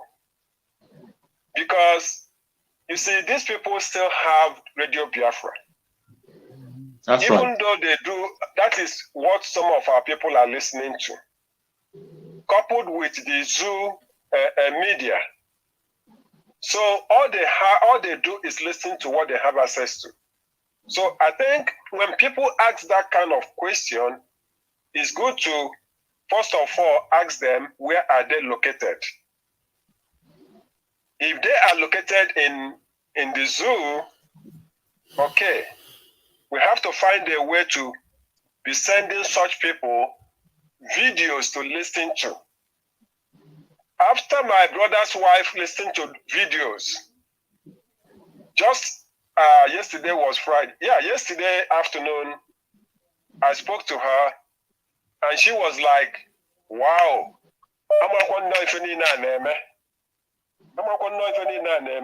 so, you know, sometimes our people back home are getting the wrong information. That's All right. they You're hear right. is to be obedient, to be obedient. All they hear is what, you know, they tell them IPOB killed this, IPOB did this, IPOB did this, because that is what they have access to. So I think we should encourage our people, especially those of us that are outside, to be sending YouTube, you know, sharing videos with them so that they can be watching, because of data, they cannot watch everything. So we have to be sharing, videos of what is going on in the struggle, so that they can hear and understand how it is going, because they are being brainwashed. They are being brainwashed. Like there were sometimes there was a shooting, and the Nigerian police spokesperson is already, you know, fine-tuning it. And then, having been listening to what is going on and knowing how they operate, they never accept, they never tell their stories. It's always them on the wing, yet they always carry the dead bodies home. So they don't tell their stories. We already know that. But does our people back home know that? They don't, because they don't have access to those information.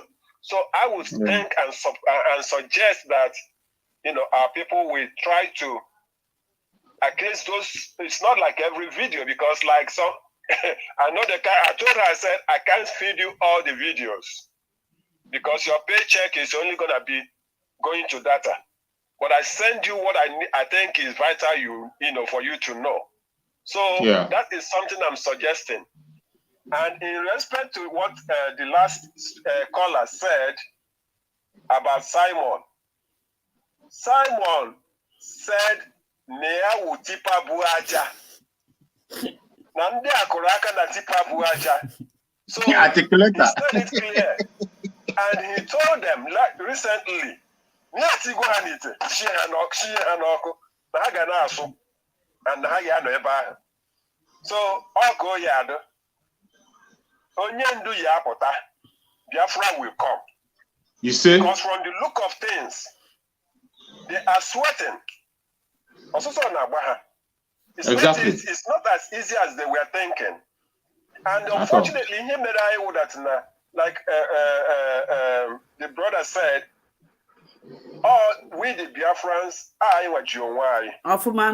If we are to unite together and say, okay, career IFU, we know we are struggling for Biafra.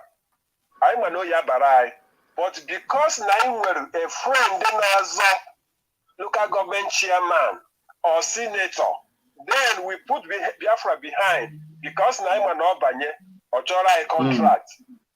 If our people should have foresight, what that today will soon be gone, but the future is yet to come. And if we learn to focus on the future, I think we will do a lot better. That's all I have to say. Let me not hold you down. Thank you so much. Thank you so much. There was a caller who was also calling, but I was cutting the call. If the caller can hear me, you can now call back. My brother, thank you so much. I like your contribution. In fact, I love all of you that is calling from WhatsApp. You are making sense.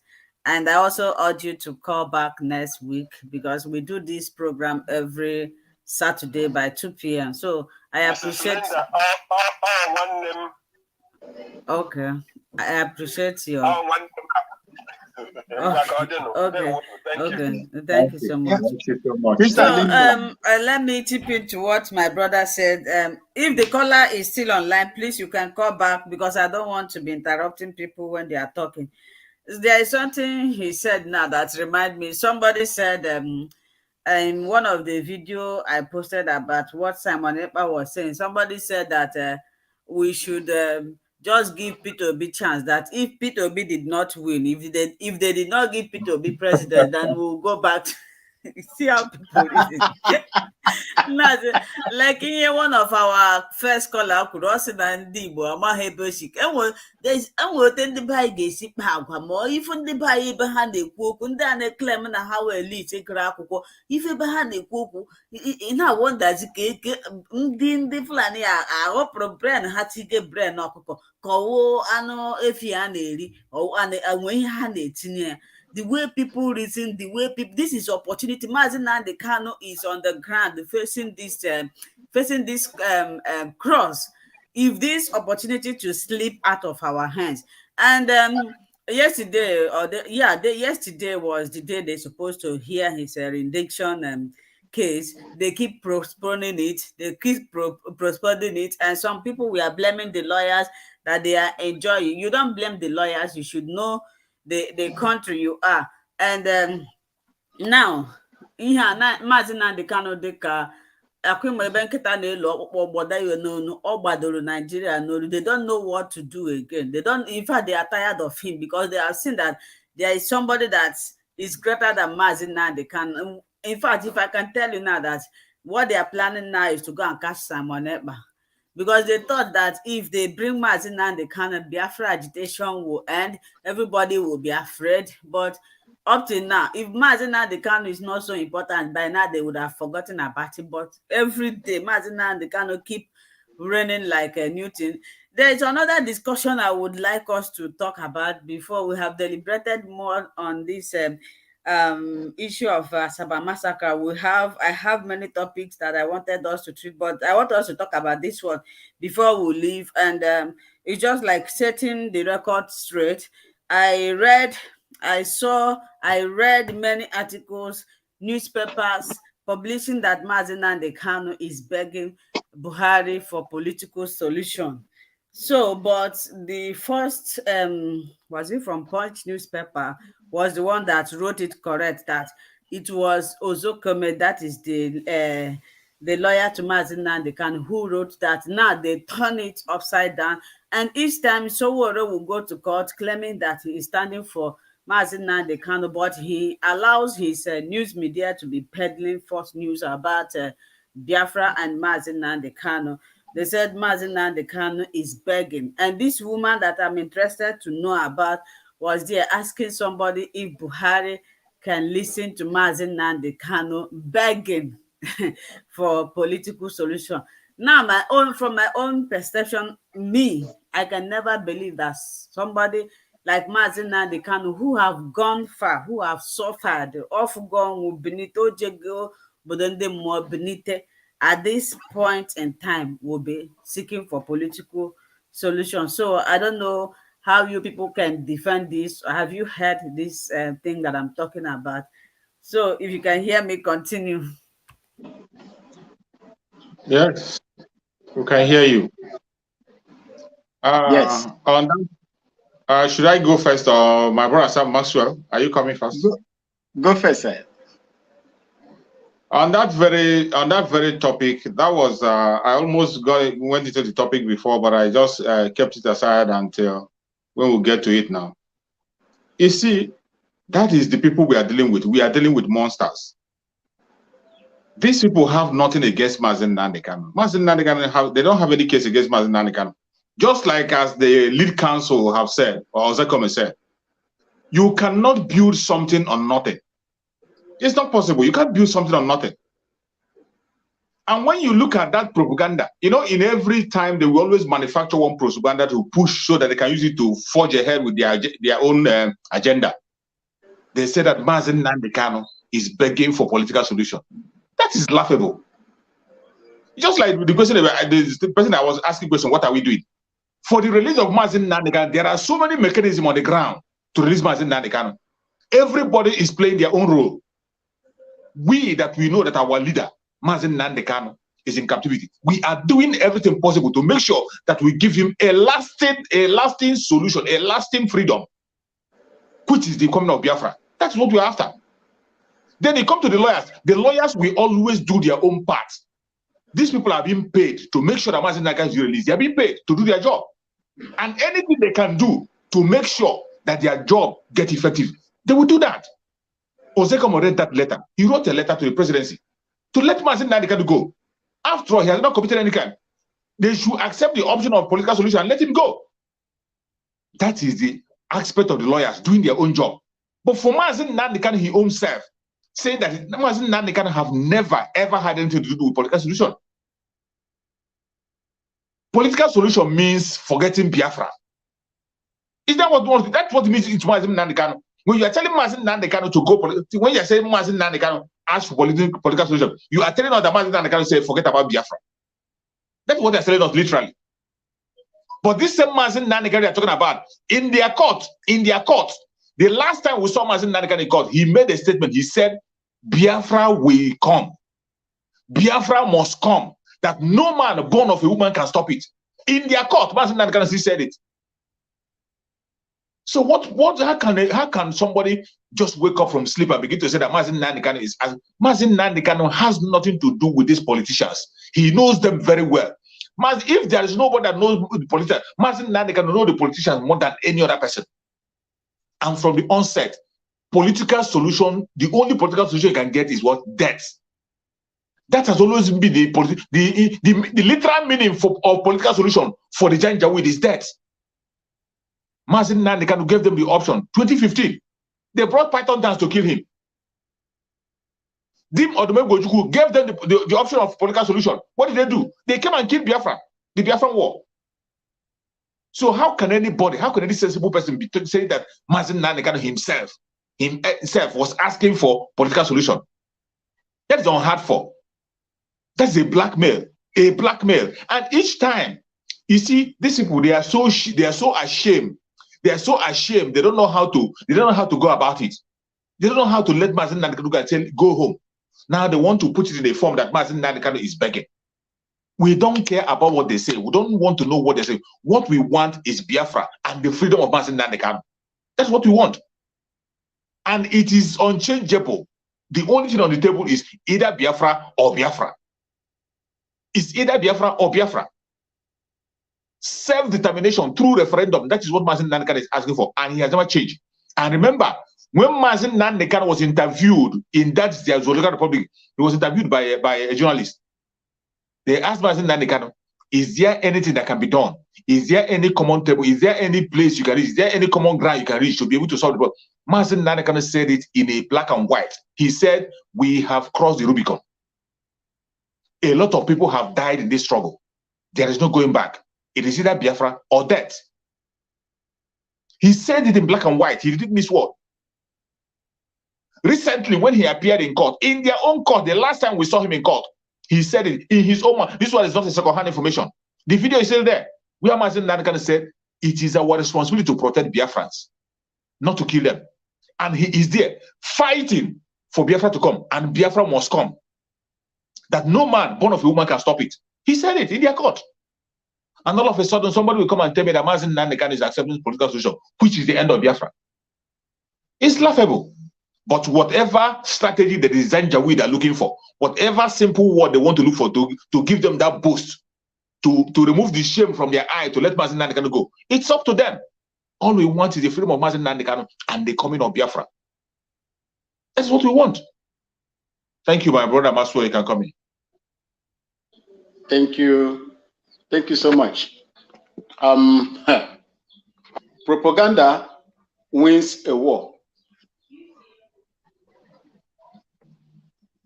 Propaganda sometimes is an act of war. That's right. So I am not surprised at what the federal government of the zoo are doing. I am not surprised at all. It is expected of them. Between Mazi Nnamdi Kanu and the Zoo Republic, who is asking for political solution? You that went to 1984, this same man, when he was the military head of state, went to United Kingdom and kidnapped Omar Diko, tried to kidnap Omar Diko, and their bottom was blown off and they were arrested. It was thwarted. You went also and they were punished. You went to Kenya. You illegally arrested Mazi Nnamdi Kanu. What I call international kidnapping.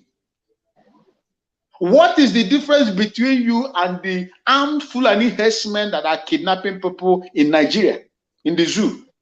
You went up there, you kidnapped an innocent person, deny him of the right procedure as prescribed by law to extradite or bring someone that you consider a fugitive. You didn't. But Satan so punished them that they are doing the same thing against one of their own, Namu Abakiare, the super criminal cop. But you refuse to do same to Mazi Nnamdi Kanu. You cannot be. And today, you try to swallow it. The thing is now in your throat. You cannot swallow it. Kamaze Zubaba, Zubaba, Kamaze Zubaba, Zubaba, Kamaze Shigaba, Shigaba. I'm speaking Hausa now. Kamaze Shigaba, Shigaba. Like he go enter, no one enter. Like he go enter, no one enter. Like he go enter, no one enter. And you are accusing the person that is choking you in your throat, inside your throat, as begging for political. If Mazi Nnamdi Kanu has agreed with their conditions, Mazi Nnamdi Kanu will not be there, will not be in DSS dungeon for more than 2 months. Exactly. The man has been pressured using the Igbo political elites like Soludo, Ojus Okalo, and the rest of them. even including this one that is obedient. Obidati. They have tried the much they could to persuade him. Now leave. Now forget. Forget. Let's follow this people like this. Let's follow this people. Ndiara ndo Kenya no. Ndo Kenya no ewu amụọ na nni. Ndiara. Ndile rijuchala afọ. They have swallowed everything. They are looking for political opportunities. You have swallowed, looking for political opportunities, looking for presidency, looking for senatorial seat, looking for representative, everything they are looking, money and so on and so forth. You are now telling Mazen Namdekan that he is begging. Who told you that Mazen Namdekan is begging for political solution? Mazen Namdekan and the terrorist government of Nigeria. Who is begging? Who is begging? Mad people everywhere. The people, there is problem everywhere. Because of that single one man where you hold, there are trouble everywhere. The center can no longer hold, even in their midst. The center can no longer hold. Even the United Kingdom that has been supporting them cannot even support them anymore, because they know the international rule and the standard of what these people have done. UK themselves have prosecuted people right on their soil that attempted such heinous crime before, and they know the consequences of it.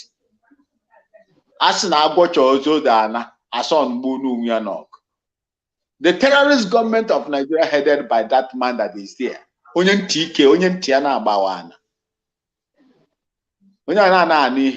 affidavit president, grand patron of Cattle Rearers Association, and so on and so forth.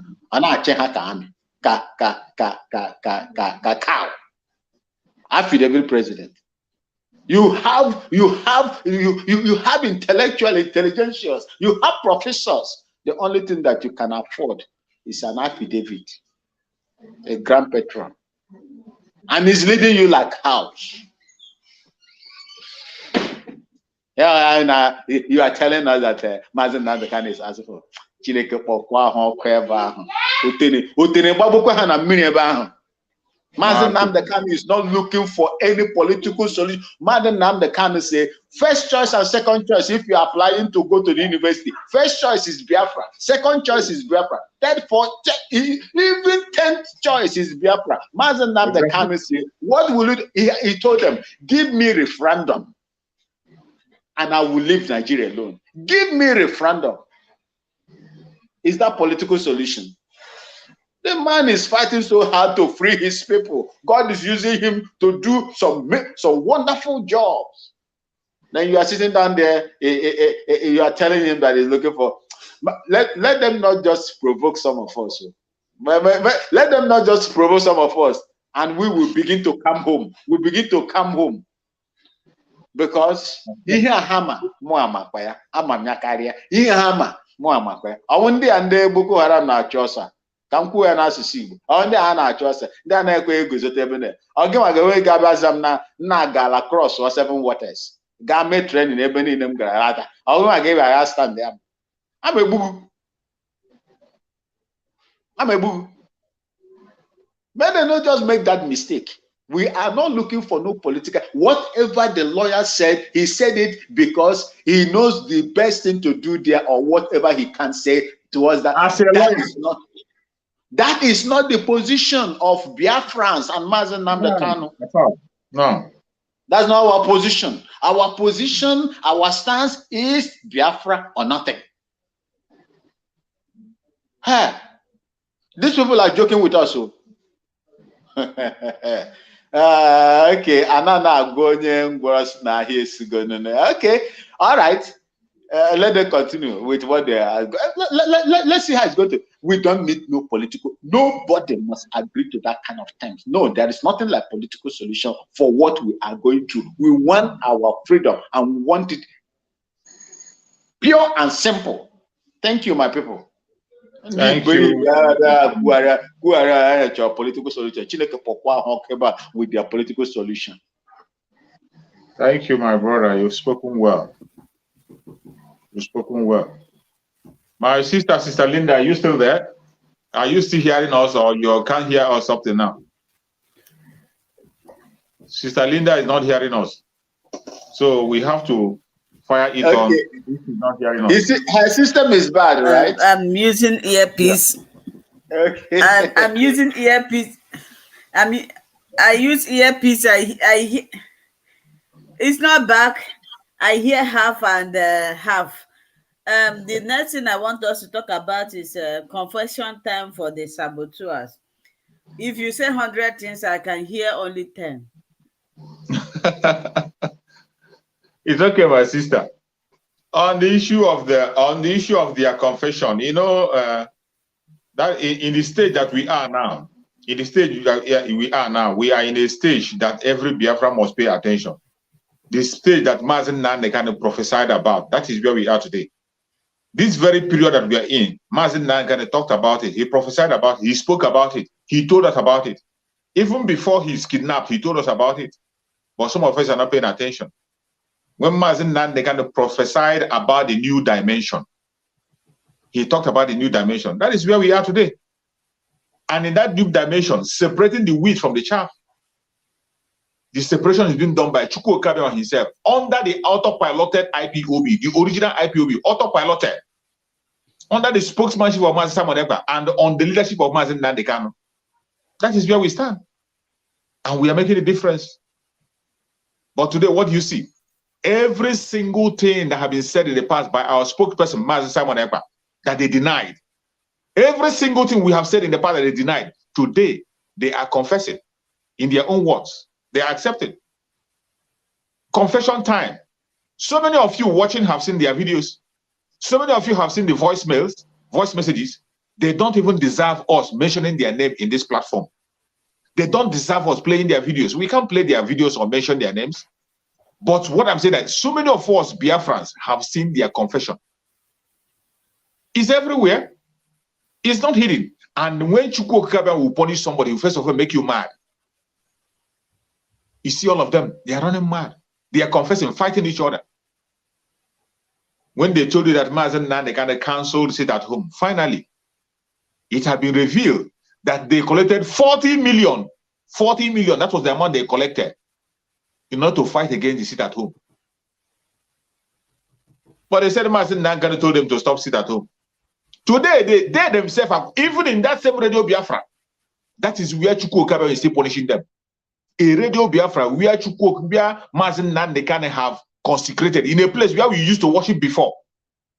They defiled it. Today, you see them confessing on there. They confess and they were telling us how they were giving 40 million to stop the sit at home.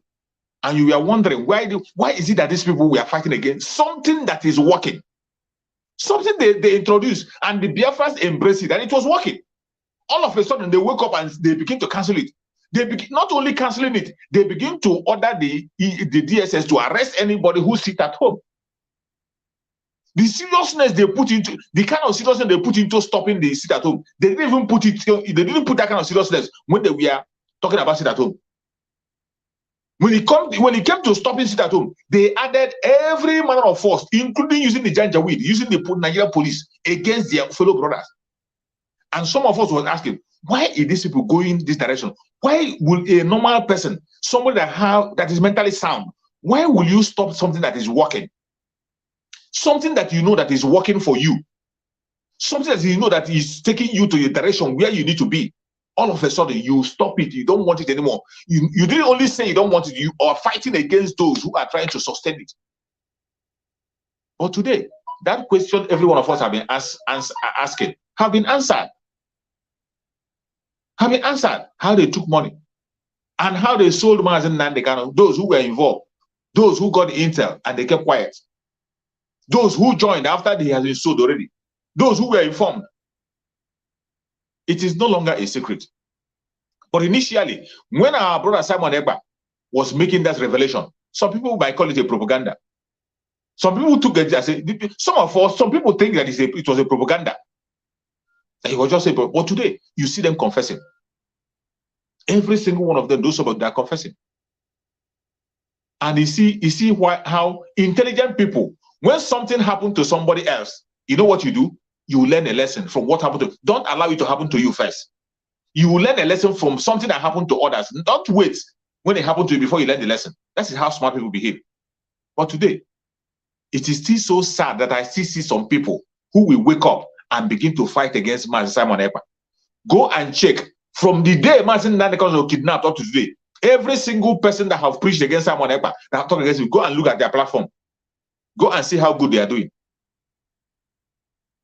From the day Mazi Nandeka was kidnapped up to today, go and check. Every single man that has stood, it doesn't matter how close you are to Mazi Nandeka. It doesn't matter if Mazi Nandeka took you as his own handbag. It doesn't matter if you sleep in the same room with Mazi Nandeka, you eat the same food. Anytime you make any attempt to open your mouth against Mazi Simon Ekpa, go and check all of them that open their mouth. From the day Mazi Nandeka was kidnapped up to today, go and check them. How good are they doing? How good are they? Compare their platforms then and now. So many of them have even disappeared completely. Some have disappeared completely. Those who are still there are managing, forcing themselves, forcing guy. They just want to be relevant. That is why you see some of them today. You know what they do? I saw one of them, that one of the idiots that doesn't even deserve paying attention. I won't call her his name or his channel's name. That one was telling Mazi Simon Ekpa to come for a debate. Laughable. I believe Money Biafra have had it. One of them come, he was challenging Mazi Simon Ekpa to come for a debate. What a laughable statement. To come, debate with who? You see, the funniest thing that these people, even when they claim to be Biafrans, even when they claim that they want what we want, it is clear that they are working for the enemies. That is why they don't know the stage where we are. At this stage that we are now, in a liberation stage, you are telling Mazi Simon Ekpa to come and debate with, even when we know that you are a politician, you are deploying the role of the politicians, you are supporting the politicians, you are calling Mazi Simon Ekpa for a debate. Maybe they sent you to come and negotiate with Mazi Simon Ekpa. You don't deserve paying attention. And we are not even seeing you, sir. You are a dreamer. Because you all of a sudden you see that your channel have dried. Nobody's paying attention. Now you want to build yourself again. They have sent you. Even when you know that you are serving Salud and Co. You want to go to debate with the Mazi Simon Ekpa. He doesn't even know if you exist or not. We are in the stage of liberation. We are in the stage of liberation. And we don't have any time. This is not time for gossip or time for debate. It's neither a time for debate or time for gossip. It is a time for liberation. And Mazi Simon Ekpa said it in black and white, that the struggle have entered fully armed struggle. And when you hear armed struggle, what it means is self-defense, total self-defense. When you are hearing self-defense, when you are going for self-defense, you will go with the same equal measure. We have a military man here. Brother Maxwell is a military man. When you're going for self-defense, are you going to go for self-defense when you see somebody holding AK-47? You want to go for self-defense, then you carry stick or you carry double barrel. Is that not a suicide mission? When you go for self-defense, you go with the same equal measure with that the person is coming with. Whatever equal measure that the person is coming with. If the person is coming with AK-47, go with AK-47 and what is more. If he's coming with SMG, go with it. If you come with that one tank, if you have your own, go with it. If you don't have, there's no point saying you want to go for self-defense. And that is why the gate of hell have been opened. Since that is the option they take, it is not our choice. It is not our choice. We don't want any innocent person to die, regardless your religion, regardless your location, no matter whom you are. We don't want the blood of any innocent to be shared. We are not going to that direction because we want to, but because they have made it necessary that that is the only option that they can be able to offer. And we are doing it to defend ourselves. It is to defend ourselves, to defend Biafra land. It is not out of wickedness or to take a life of innocent. Biafran, we value life. That is why we call human being Mando, the beauty of life. That is what Biafrans call life. Mando, the beauty of life. We don't joke with life. The reason why the full defense have been activated, it is not because of wickedness. We are not praying for anybody to lose his life. No innocent man deserves to die, regardless your religion, regardless your tribe, no matter whom you are. No innocent man deserves to die. So whatever we are doing today is not out of wickedness. It is because it has become necessary that we must protect ourselves with the same equal measure that the enemy is coming with. That is why we are in where we are today. So it is not time for a debate. You that is waiting for debate, you better go and sleep, cover your blanket. When Biafra come, we'll wake you up. You that is waiting for gossip and debate, go and buy a good blanket, cover yourself up. When Biafra come, we'll wake you up. No problem. You are part of us. You are a Biafra. We join you. Now we are focusing on the real enemy, not on our brothers, not on the so-called, not on our own brothers. We are focusing on the real enemy. Go and sleep. Where you are going to have a problem is that when you stand on our way, of course, we're going to run you over. We will crush you and move ahead because we are not stopping. The speed that our brother Samuel Ekpa have introduced, that every Biafran have agreed on, we cannot slow down. We have crossed the telling Samuel to come for debate. Are you not sick? Are you not a sick person? There's no time for that. Thank you, my brother Maswell. Please comment on that topic. Yes, sir. Thank you so much. Thank you so much. As ndị Igbo sọ ọkụkọ nyụọ ahụ, ala chọọ ya ọsọ.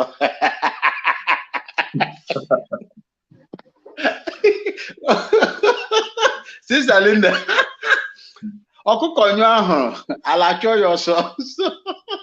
So I am not surprised.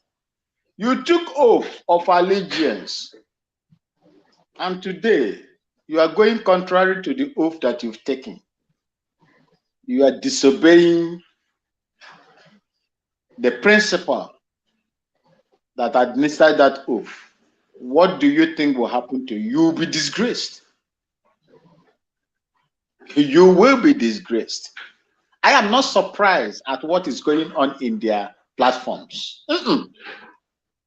They are going down, down, down, and down by the day. I've been visiting some of them. I'll just sit at the background. I'll be visiting some of them. Look at the kind of exposure. They are washing themselves, spraying themselves on the sun. I expected that such, in fact, this is what I expected to happen. And it's happening. Yes, it's happening. I expected it to happen because you cannot engage yourself in this kind of atrocity against your own people. The very first day they disobeyed the principle simply because he was caged. He is caged was the day they went contrary to that oath that they have taken. Exactly. He gave an instruction. Allow this man a slot to broadcast. They started bringing politics into it. Who took oath and who did not take oath. They forgot about command and control. Good. Now, an instruction came from the person that you value, revered so much. So, if Mazi Nnamdi Kanu was not in the prison and he gave such instruction, they wouldn't have obeyed it. Now the man is incapacitated. He is incapacitated. He is no longer in control of the affairs physically as we speak.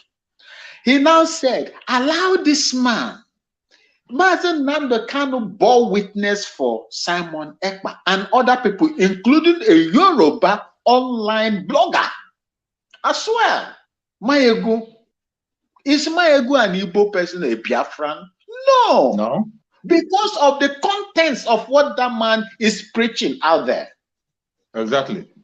He recommended him for us as well. I'm telling you, I was in the broadcast that day listening to him when he said those things. You, who the breadfruit tree is in your own house, you are the one that is destroying it, trying to cut it down. What will happen to you? You will be disgraced. I am not surprised at what is happening to them. You see, these people, they have out, how do they put it? They have outstayed their uses, and they have no other meaning. God used them just to, pave way, support Mazi Nnamdi Kanu the way, and their time is gone and is gone. So whatever, unless they repent and come back and seek for solution, then we will accept them back. But as it is now, they will continue to expose themselves the more. There are many other big ones that will come out. We are still waiting for them to speak it. They will continue to expose. God has thrown confusion into their midst. Ekwensu, a romansiana, mame wata, Nebraham. Thank you.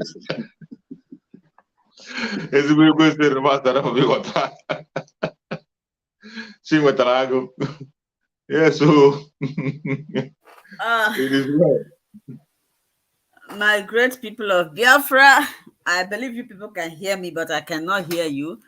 So we are coming towards we can the hear ending you. We of can this hear you loud and program. clear, Salinda. My advice to every Biafran listening to this video and those that will listen later. But before I do this, I need to appreciate my speaker, my two beloved brothers, in the person of Chuk Survivor, then Maxwell. Chuk Survivor is going to continue this program in the evening. I'm going to share it in my platform. If you miss this one, you join. He's going to continue it from there. I'm a woman. I'm tired. I am feeling asleep right now. And duty calls. This is a family time. So my advice to everybody listening to me, whether you are, I don't know, they have divided Biafra struggle into autopilot, or can somebody remind me the name of the other one? Chuk Survivor, autopilot, and what? IPOB is one. They are not two. We have only one IPOB. Autopilot and what? There are not two. There is only one. Autopilot and IPOB. That is the only one that is existing. The other one has been started. That is It's only one thing I know. IPOB. So anywhere you belong in, even if you have taken money, it's not yet time. Some people say Simon Ekpa have paid me. I want to invite Simon Ekpa here. If he's giving people money, please, I need the money. At least it's better when you are doing good thing, you are paid for it. I am doing good thing, let Simon Ekpa pay me. Then I am doing good thing, I'm not receiving money. So I'm going to invite Simon Ekpa. If he's giving money, let him give me so that I will have more energy to continue what I'm doing. So my advice is this. There is somebody that's made a live stream. The person plays this music, old music. My father always played that music when we were small. He said, ihe na-eme anyị isi anyị n'aka, oshi anyị n'aka, oshi anyị n'aka, ihe na-eme anyị isi anyị n'aka, ihe na-eme ndị Igbo shi ndị Igbo n'aka. Fulanis, they are not our problem. Buhari is not our problem. Our problem is ourselves. Any day, I always say Igbos because we are the war front. Any day the Biafrans stood up, determined, work together, agree together, come together, my dear brothers and sisters, we are going home. It's just that some people are moving forward. So people that are asking, what have you people doing to release Mazi Nnamdi Kanu? In this situation, everybody has a task to pray, to do something.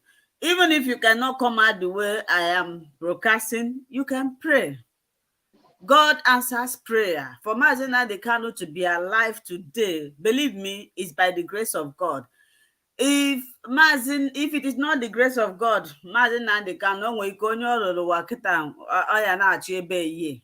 but the grace of God that sustained him in Kenya. Whenever I remember Mazi Nnamdi Kanu's kidnap, I always reflect on what they did to this man. You can imagine your enemy force in your hand like this. In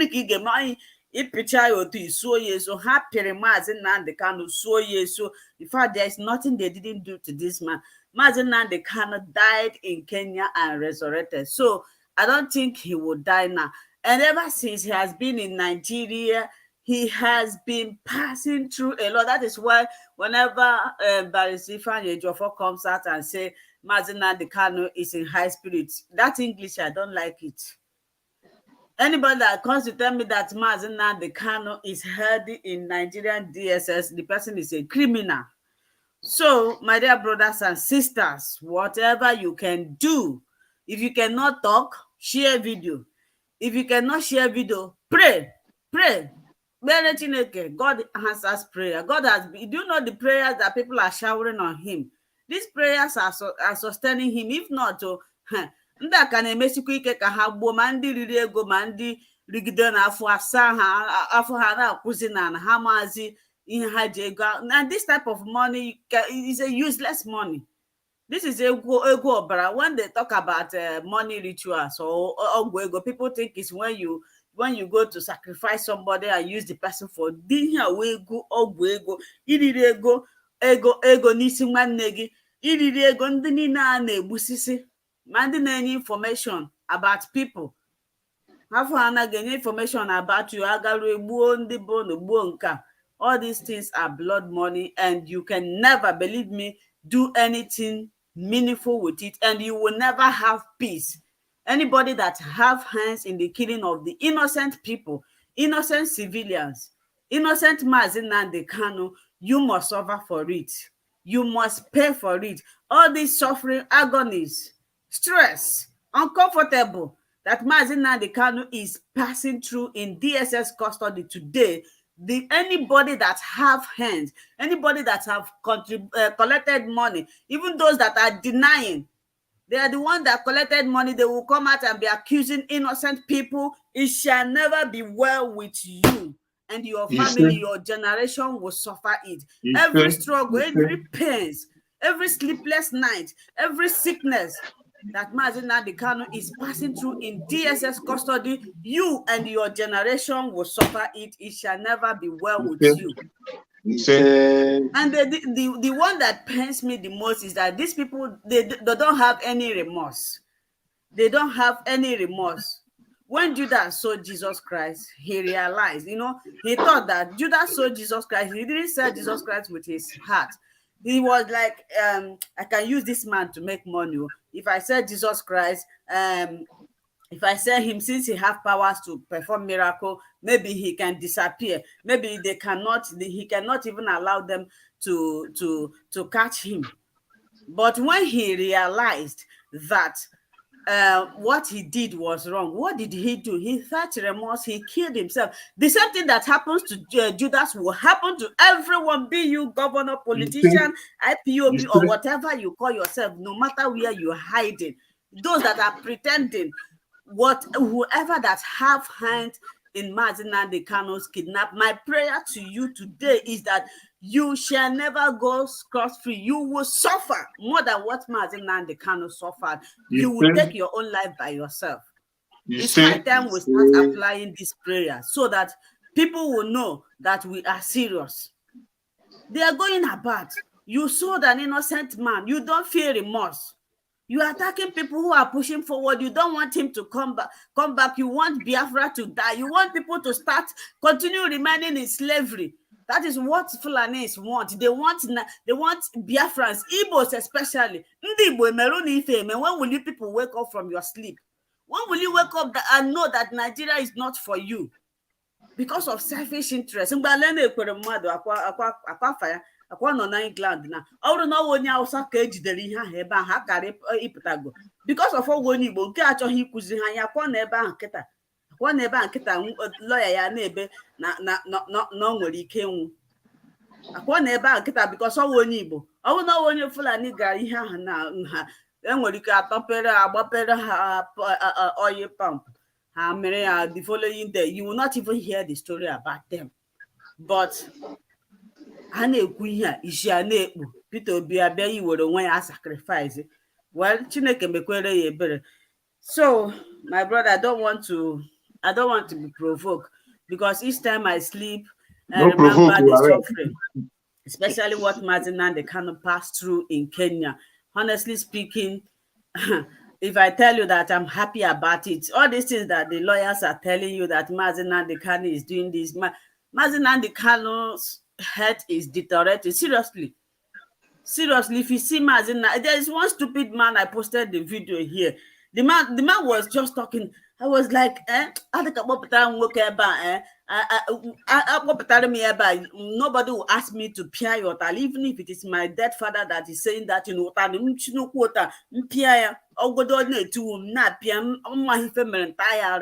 this man was saying that I don't think that Nnamdi Kanu is suffering. He is putting on designers clothes. So if it is that stupid man How many years now? Over a year. Mazi Nnamdi Kanu is putting on one clothes. You ask him that you don't think that he is suffering, that he's wearing designer clothes. Or three designer clothes and can walk and you until na generation. Yeah. So my advice to everybody watching this video, or those that will watch later, do all that you can. If you cannot talk, share video. If you cannot share video, please pray. Prayer is the ultimate. It's only prayer that can save the life of Mazi Nnamdi Kanu. And also pray for people who are at the war front, like Simon Ekpa, Chuk Survivor, and the rest of them that is pushing this struggle ahead, that God should strengthen them, because the enemy will be finding a way to attack them. They are trying to bring down Simon Ekpa. In fact, they want everything about Biafra agitation to die. That is why you see them. They want to make Simon Ekpa irrelevant. But ebe a ka ha jechara ije nwụọ, Simon Ekpa ya eburu ha tega na mmiri ahụ, mmiri ahụ eburu ha ala. Ha amabedo onye ahụ, ha che na ọwụ nkịrịka mmadụ, ha sọ ọwụ shọtman akpụda ekperima Gumi of Idu, nwaba ha fa na-akpọfe ha Simon Ekpa. Ịkpọchakwa ihe ka ga-ebe Simon Ekpa ya eti ha mmanwụ, ochicha ha mmanwụ nke a, okpupu ha ihe ahụ, ayafu iru ha anya. So I will stop here. I don't know, my brother Chuks and Maxwell, if you have anything to say. I see onye nwere ntị ya na okwu, asị asọkata okenye anya ekpupu nkata gwa ya okwu. Ebe ifuru m, ama respect mmadụ, bet izuzuwe ezuzuwe achọka m ime onye ewu. Izuzuwe ezuzuwe kpọọ gị afa gị, gba gị ihe ewu. Ọ bụrụ na ọ gị na-enye m n'inyezina m nri, that is how my life is. I respect people, but izuzuwe mgba gị niile ezuzu. So ndị okenye niile nọ n'ala Igbo na-ezuzu biko ha chegharịa. They were my sister. It is a great thing to be here today. And the only thing I would just say is to, for our people. I feel for our people that are in Biafra land. Do not look at or listen to whatever anybody is saying. Do that which is right in the sight of man and in the sight of God, and you will never be the same. It is a tough task that we are engaging, we found ourselves in. But onye ụwa butere nkata mmanya, onye ka ọ ga-ebugara n'ihe. Ndị Biafra niile, anyị ga-eburu nkata mmanya dowe na be anyị, nke anyị ga-aṅụnwu anyị aṅụọ, nke anyị ga-akwafu anyị akwafu ya. Do not give credence to most of these saboteurs that are littered within our places, especially some of the political elites, some of the traditional leaders and the religious leaders, some of them. Please, we know where we are going to. And it is better for me to enter into Biafra land, a free land, with one eye or even blinded with in both sides, than to remain with my eyesight, full in place in a terrorist zoological republic where you can be shot and killed at any time. Please, do what you can do within your own power and leave the rest for God. And I pray that God will continue to protect all of you. God will continue to deliver you. God will continue to do his will on us. And at the end of it all, he will bless us with our sunshine country called Biafra. Thank you, and God bless you. Thank you, my brother. Thank you so much. I appreciate you. You've done well. May Chukwu Okike continue to guide and protect you. My fellow Biafrans, thank you so much. I appreciate you, fellow Biafrans, any place you're watching from. I appreciate our viewers, those who are watching us, who are supporting, all those who are sharing the video, all those who are liking the program and sharing. I appreciate every one of you. Every one of us have a role to play. You are important. No matter how small, you are important. Every one of you in the comment section, you are doing great. I appreciate every one of you. Because if you're not there, we can't be here. And your comments is also encouraging us. Your comment is bringing point. None of us knows it all. Most of the things we say here, we learn it from the comment section. Just like now, there is one comment I saw there, one comment that was made by one of our sisters. I think Dubem, I don't know whether it's a man or Dubem made a comment. Dubem made a comment there. And when I was watching that video that was made by the wife of Buhari, I didn't notice that. My mind didn't go to that direction. But when I read this comment that Dubem wrote now, it occurred to me that that was exactly what that woman was doing.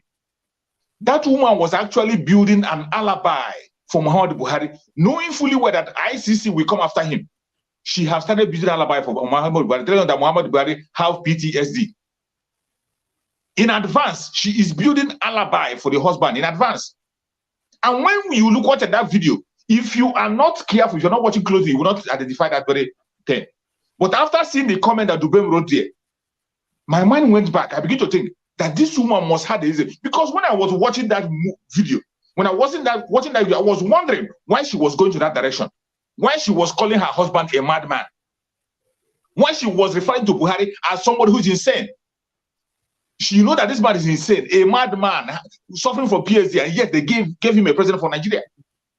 I was wondering why would she go to that direction. But when I read the comment of Dubem here now, I begin to realize, yeah, that this woman is trying to build an alibi for Muhammadu Buhari, knowing fully well that ICC will come after him when he goes down. You see how important it is in this kind of a program. Everybody is important. When you come to a program, if you have any points, come online, you say it. You can write it. If you cannot come out and speak, if you cannot call, put it down. Everybody is important. We are all learning. There are certain things we forget. The points you make here makes a lot of sense. A lot of people are watching. A lot of people are seeing. It will correct so many things. There is no word that is said that is overlooked. We go through all the comments. Every comment you make, we go through. We go through them. And I appreciate everyone. Anyone that is watching, if you are watching from Biafra land mainly, I say, may Chukwu continue to guide and protect you and secure you. If you're watching from any part of the world and you're a Biafran, you are going to see Biafra in the land of the living. If you're from Oduduwa, our Oduduwa brothers, I appreciate you too. Oduduwa, they are waxing strong and doing the needful. They are not relenting. They are asking for self-determination just the same way we are asking, and they are fighting. And I pray that Chukwu Okame will continue to strengthen the Oduduwa brothers, and they will continue to fight. May Chukwu Okame guide and protect every single person that is fighting for freedom on the planet Earth, regardless your religion, regardless your tribe. If you are looking for a genuine freedom, you are going to see freedom in your lifetime. May Chukwu Okame guide and protect us. We will be back here again next Saturday. And if you have time, you can join me by 5 p.m. Biafra time. I will be broadcasting on my own channel. 5 p.m. Biafran time. You can join me to continue on the topic that I have over there. I'm going to post it after the program. I will post it so that if you have time, you can join me. We'll continue on that direction. Thank you so much. And remember, my sister Linda, I appreciate you so much. And I pray that Chukwu Okagabia will continue to strengthen you, guide you, and give you more wisdom, and understanding to continue to sustain this program until when we will meet in Biafra land. Thank you so much. And remember, see you again next Saturday.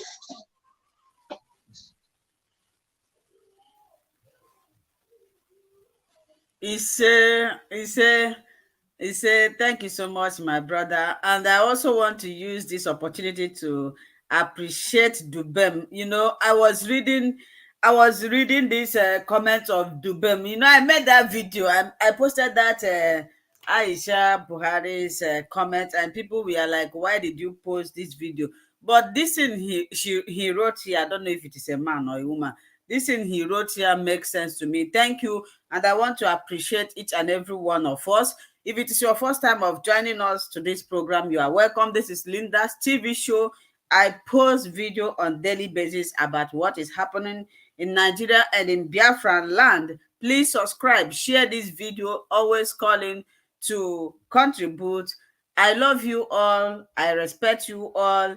And I say, may you contribute to the actualization of Biafra and to the release. I want Mazi Nnamdi Kanu to witness Biafra.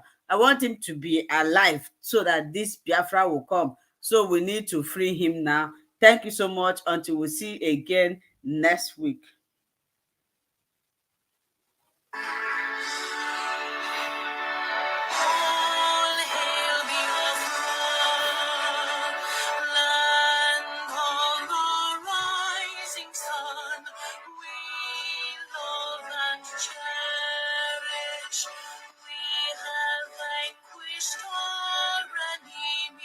All hail Biafra.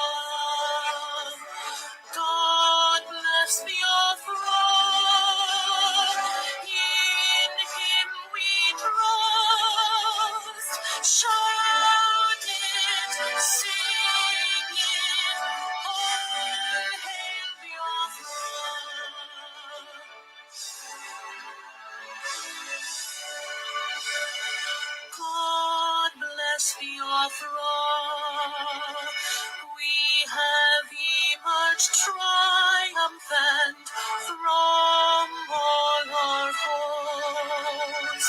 Through the crucible unscathed, we passed victorious. Our trumpets leading the glorious song, play it, sing it, all hail Biafra.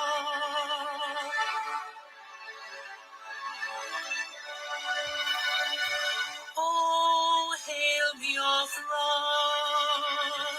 We shall always remember all that perished in the struggle for our freedom. All hail our heroes, our precious living, day and night. Say them, always, all hail Biafra.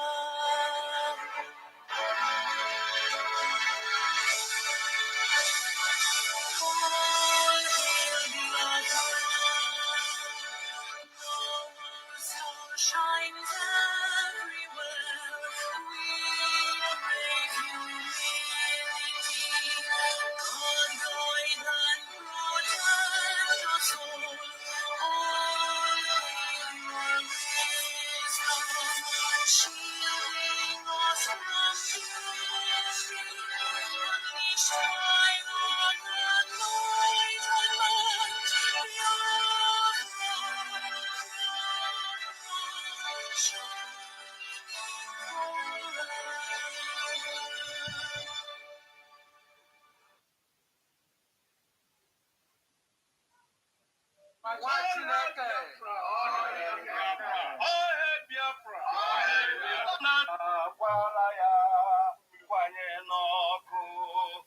Ọ bụrụ na amụghị ya n'ụwa, ụwa fuo efuo. Ọ bụrụ na amụghị Nnamdi Kanu, ụwa tọrọ atọ. Ọ bụrụ na amụghị Nnamdi, gwa m ebe anyị ga-anọ. Ebe ha mụrụ ya, ekele dịrị Chineke. Ọ bụrụ na amụghị ya n'ụwa, ụwa fuo efuo. Ọ bụrụ na amụghị Nnamdi Kanu, Biafra tọrọ atọ. Ọ bụrụ na amụghị Nnamdi, gwa m ebe anyị ga-anọ. Ebe ha mụrụ ya, ekele dịrị Chineke. Timochukwu bụ onye mbụ bịara maka Biafra. Ịgbaju nara ara ya nye n'ọnwụ. Nnamdi Kanu apụta maka Biafra. Ụwa zuru ike rara ya nye n'ọnwụ. Clifford Iranya rara ya nye n'ọnwụ. Ọ bụrụ na amụghị ya n'ụwa, ụwa fuo efuo. Ọ bụrụ na amụghị Nnamdi Kanu, Biafra tọrọ